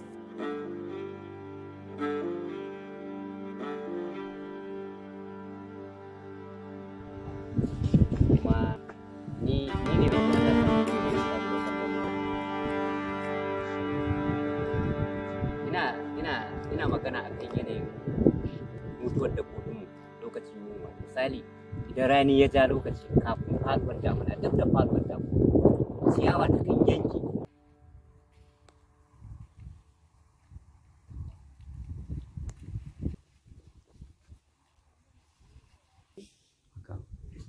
Wato da muke samu na daga kwararwa hamada. Mu dai faru lokacin gama in particular daga Fulani gabar da nan kenan da muke zo ne har zuwa Gumsi ba lokacin gama. Kuma jajin bai dai abubuwan da kuke gani a nan yanzu a ƙasa ta kusa kan jari amma ta riga ta cika lokacin gama. Ta yi nisa ta ci so.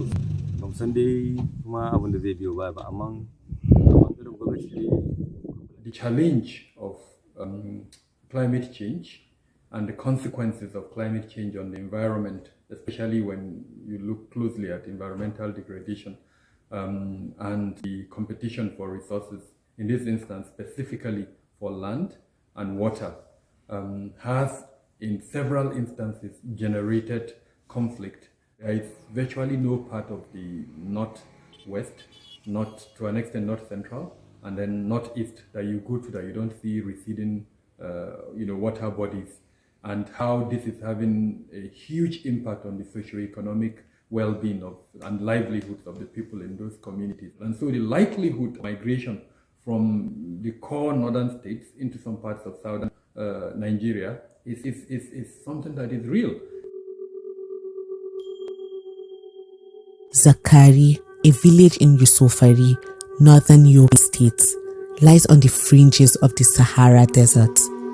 About 50 years ago, it was like any other arid northeast Nigerian community, with decent vegetation, a smooth road network, sun-baked mud buildings, and a great many people who had lived there for generations. Now it is just miles and miles of sand dunes. Desert encroachment has pushed out the majority of the residents, many of them herders. Malam was one of many herders in Gaidam who have now resettled in the Song area of Adamawa.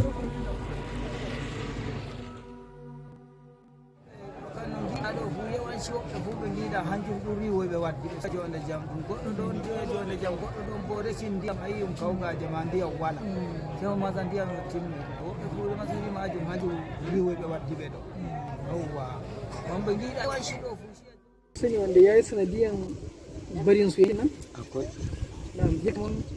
Gidaje nawa ko rugaje nawa ko mutane nawa za ka gaba kayyana? Kai kamar ɗari. Ake wanda suka bar nan wajen Ake kaɗan ɗin. a sanadiyan wannan. To ya kuke fama da baki?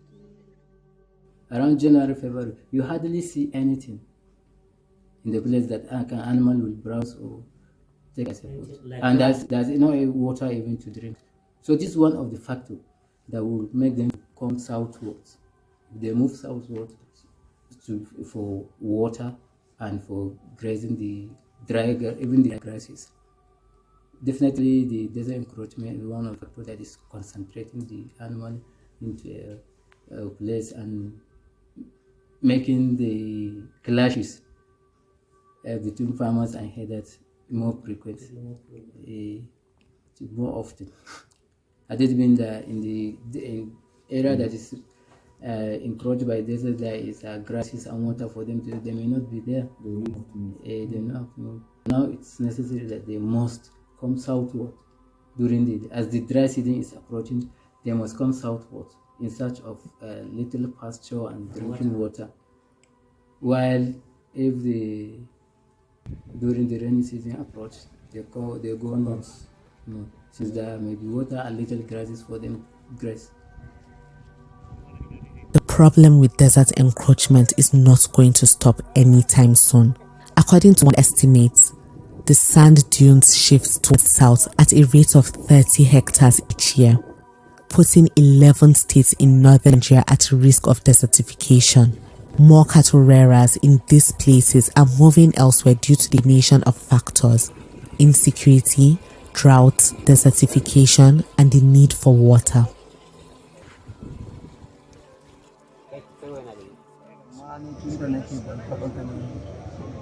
Ruwan ba irin na ba, saboda ruwan kowa ya ji kada bai sha ruwa ba, gashi kuma ga gurare gonaki ko ina fili ya kare ba gurin kiwo yau. To shi ne makayayan da suka zo ga lamirin mu anan mun yi da mu da su kan mu kore su.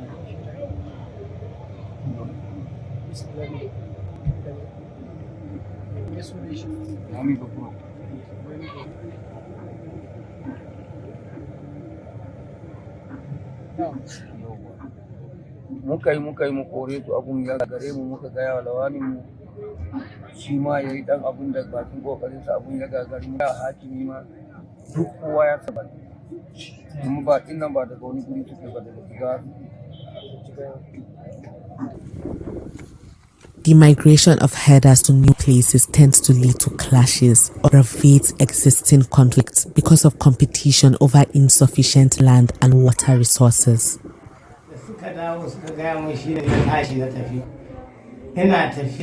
Suna tare ni da kibiya, suna jifa na ni ina so in tafi gurin yaran can, su kuma su nan gefen kudu haka, su yaran suna gabar, ni ina tafiya gun su gabar, su kuma suna gefe na yaran da suke aikin shinkafa. Kai kana so ka iso wajen su? Su kuma wannan kuma sai suka zargu a cikin gona. Sai suka zargu suka fara harbi. Sai suka kama harbi. Suna harbi na, suna jifa, ni ban sani ba ma. Ni da nani haka ne, ina gani suna yin haka ne da abin su suna jifa. Amma kibiyan bai zo ya same ni ba, ban gani ba ma.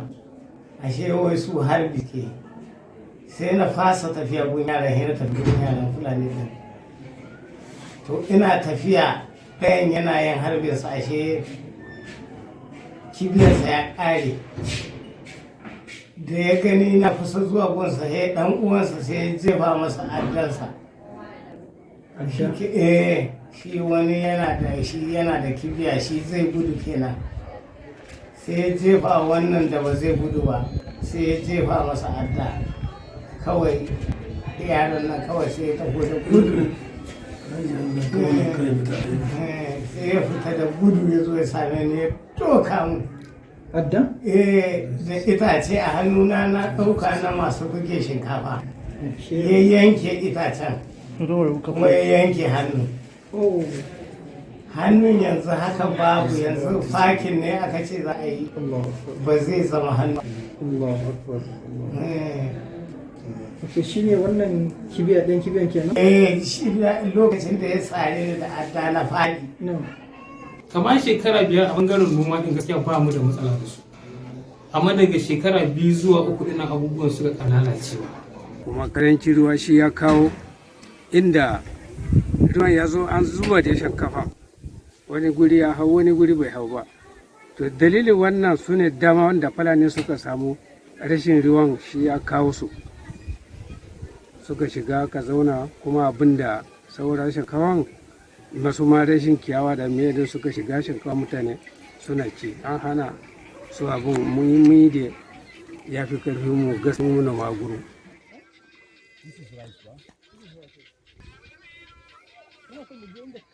In Nguru, about 100 kilometers west of Yusufari, is a section of the Hadija Nguru wetlands. For many years, the waterlogged fields and rivers in the area have sustained the livelihoods of millions of farmers, herders, and fishermen. But the water is starting to recede. Harvests, especially for rice farmers, have dropped significantly in the past year. They are all facing from herders who had to harvest on.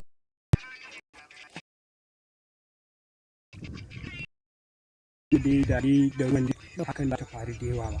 Da rashin ruwan ma kuma da ta'adin da Fulani ne. Duk dai ba wanda ya ba. Kowa ya taka rawa ciki gaskiya ne.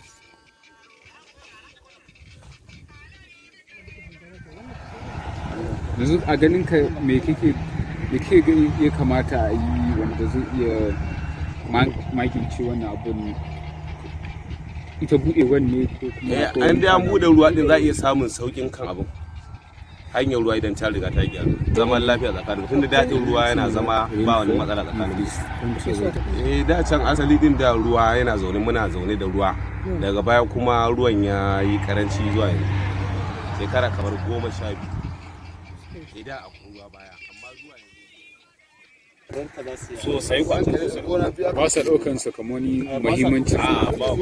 Gona biyu haka aka ci, gona biyu aka ci, kowanne a baya ina samun 30-30, gona biyu ina samun 60, babu ɗaya kwano ɗaya ban samu. Kuma na yi yunkuri na ji na gaya ciyama.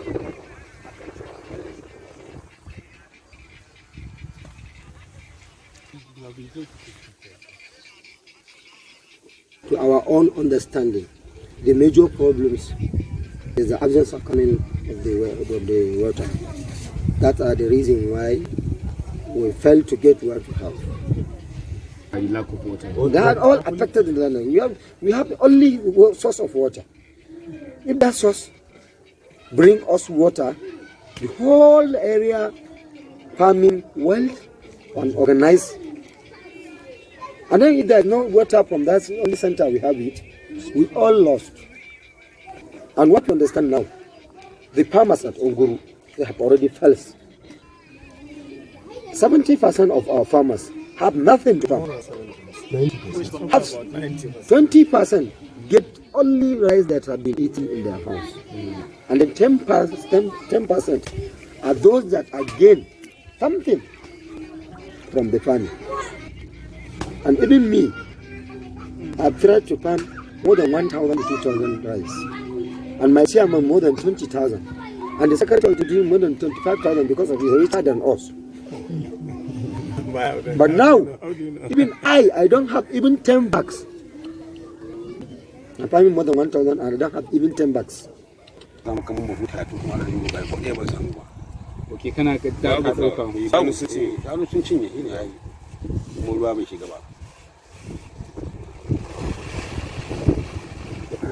Some footprints of the cows or plants that they've eaten. Akwai da zamu iya ganin zamu iya daukan hoton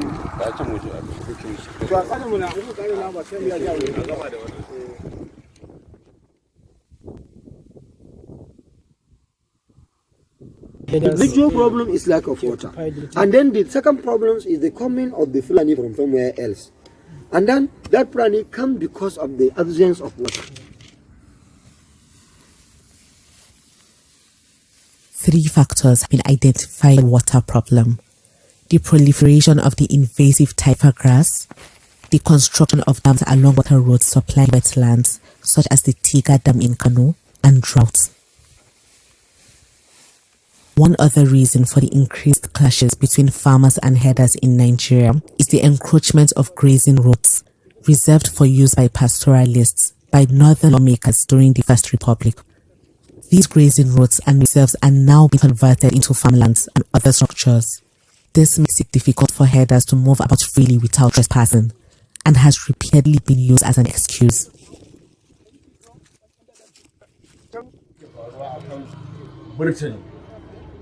Burtali nan da abin da ya kama daga na har zuwa Sudan akwai burtali, amma su wayansu manoma duk sun je sun kakkare sun je sun yi shuke-shuke da sauransu.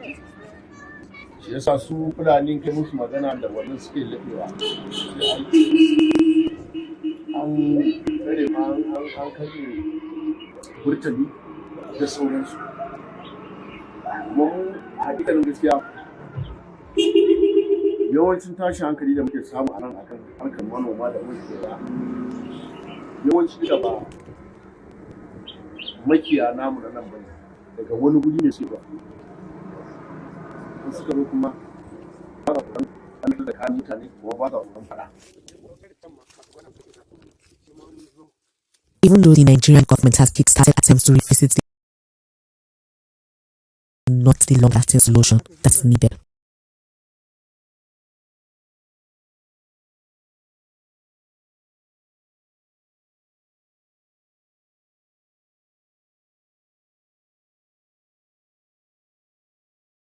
Towards encouraging running and encouraging some more.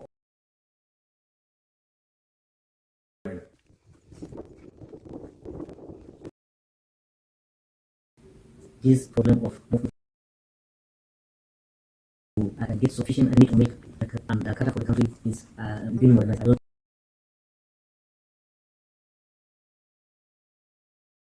One of the problems, as I told you earlier, is that those people that are handling the animals refuse to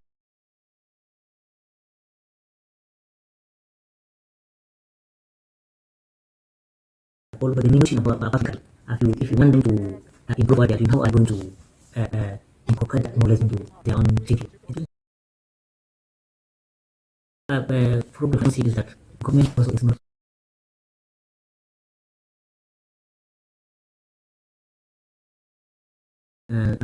again, see. Is it the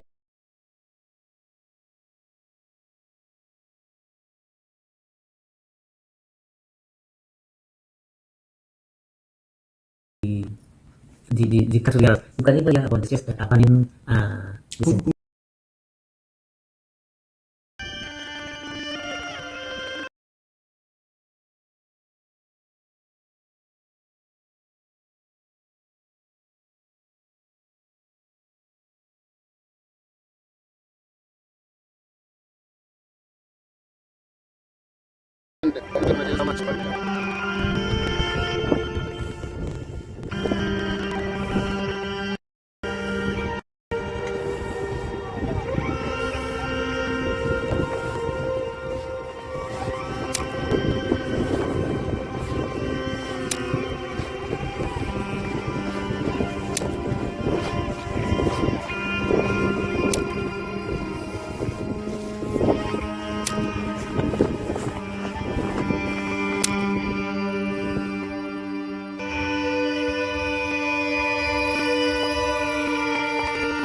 even though it is considered that we have a so-called disability, we really are able persons with different abilities.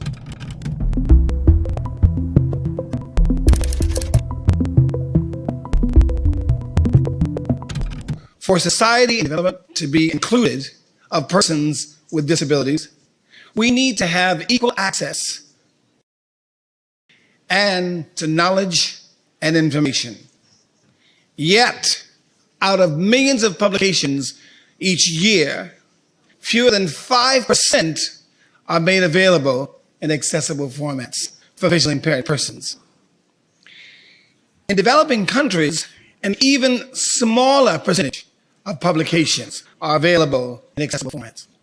The Marrakesh Treaty, as it is called, will greatly expand the availability of artistic in literary works in accessible forms, such as Braille, large, and audiobooks. This can make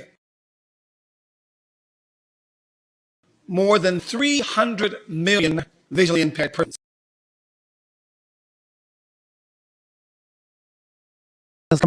However, and where we are in the world, be a place of education, because me being blind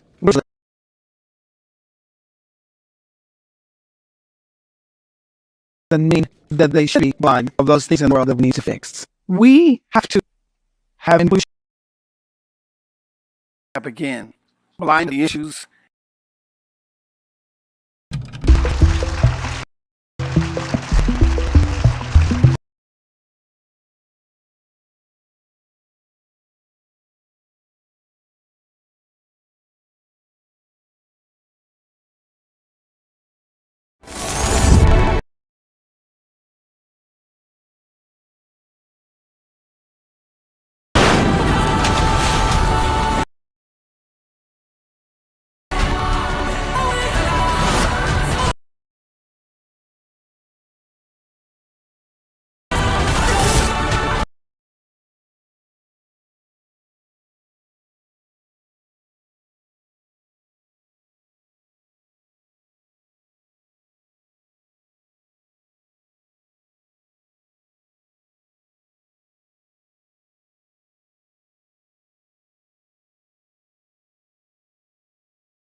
Ici, c'est un couloir ménagère. Du fait que les villageois ne savaient pas qu'est-ce que c'est l'importance de la forêt, ils prenaient leur ordures et les déposaient.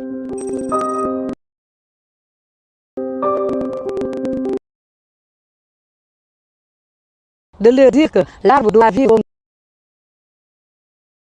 nous amener les positifs pour avoir ici. 2005, on est allé voir les autres. Ici, inclure les femmes dans nos gères. Et avec ça, on a choisi le charge. On ne cultive pas sous la haute tension et on nous a.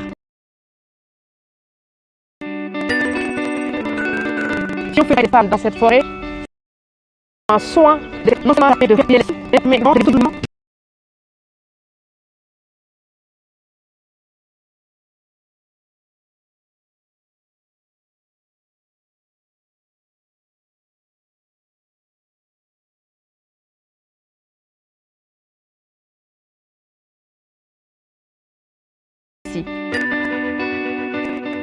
Notre projet veut faire un projet dans les alvéoles pour aller les travaux.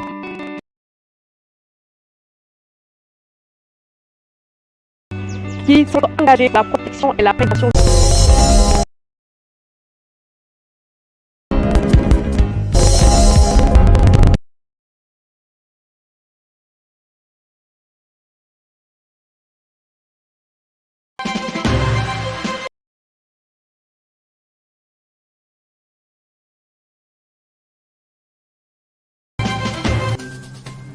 Hello and welcome to the newsroom. I am Victoria Konde and these are the headlines we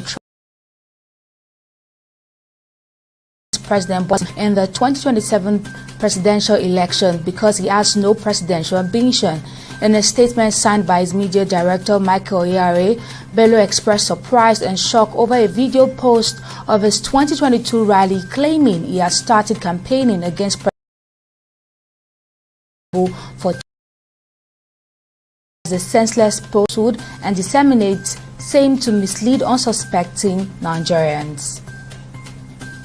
And the Rivers State Administrator, retired Vice Admiral Ibok Ete Ibas, has announced plans for the phased rehabilitation of the State Secretariat complex as part of his commitment to enhancing public service efficiency and workforce welfare.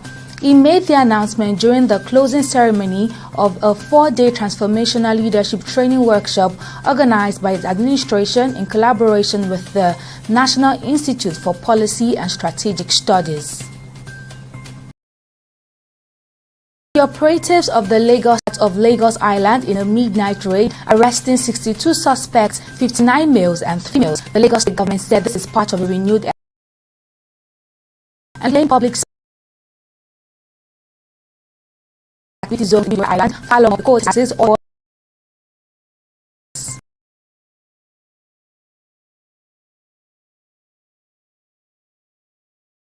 64.2 billion. The breakdown figure is an institutional fees to April 2025, so at approximately 3 billion, while this pay amount towards million, which will over the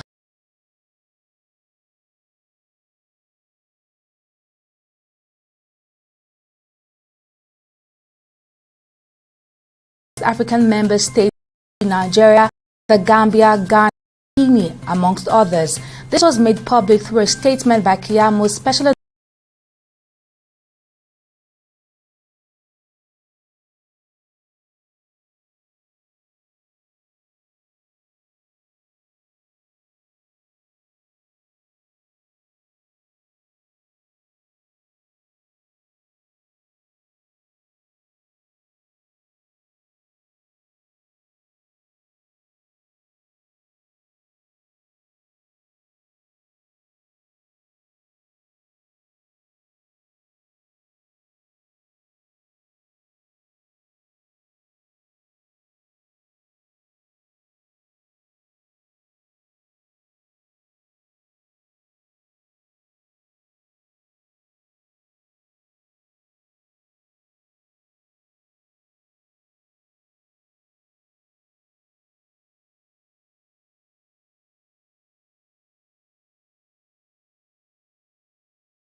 da kamar ina da tare da waya ta ma za ku ga amana saboda ni na dauka a waya kuma ni ne kamar yanzu kamar ana kai yana cikin bidiyo na gargajiya ko ka tona amana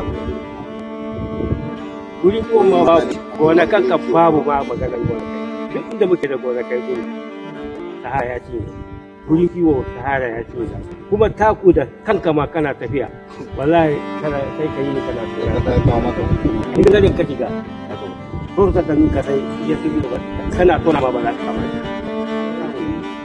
shi karuwa yake ma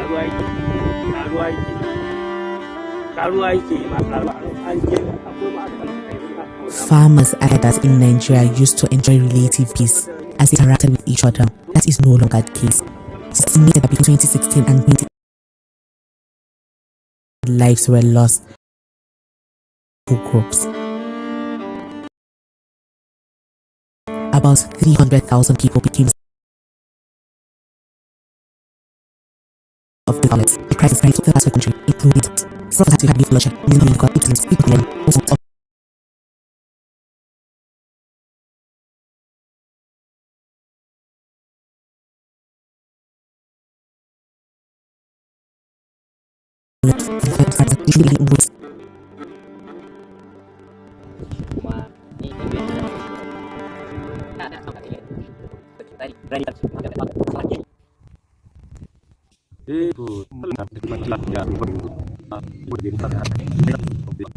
change of infrastructure and improve environment and in the land and has still direct by five of the northwest national and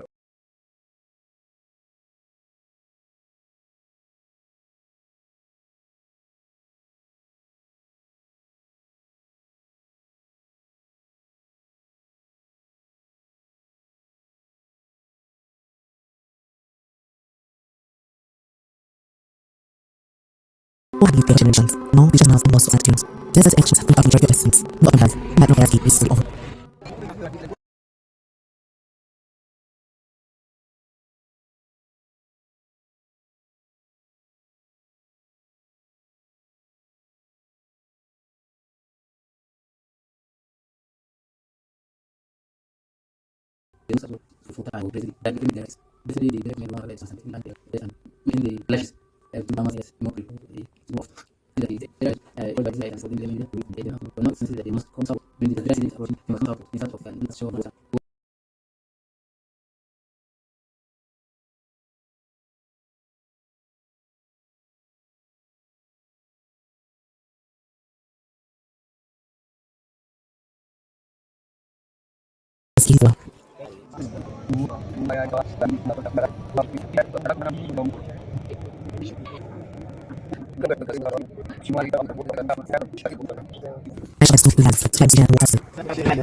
Whatever is starting to receive, as well as the documents, they also cannot on the web for having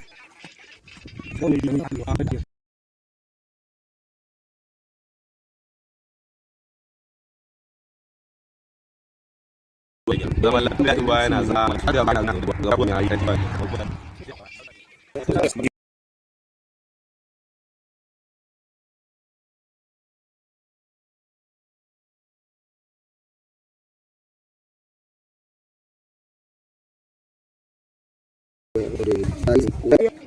and then you know that's outside the language.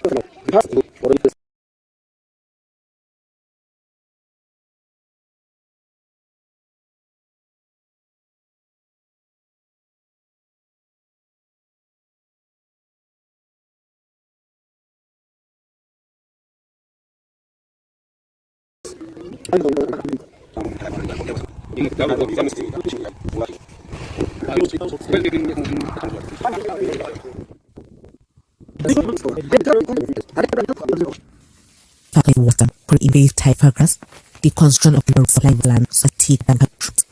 For the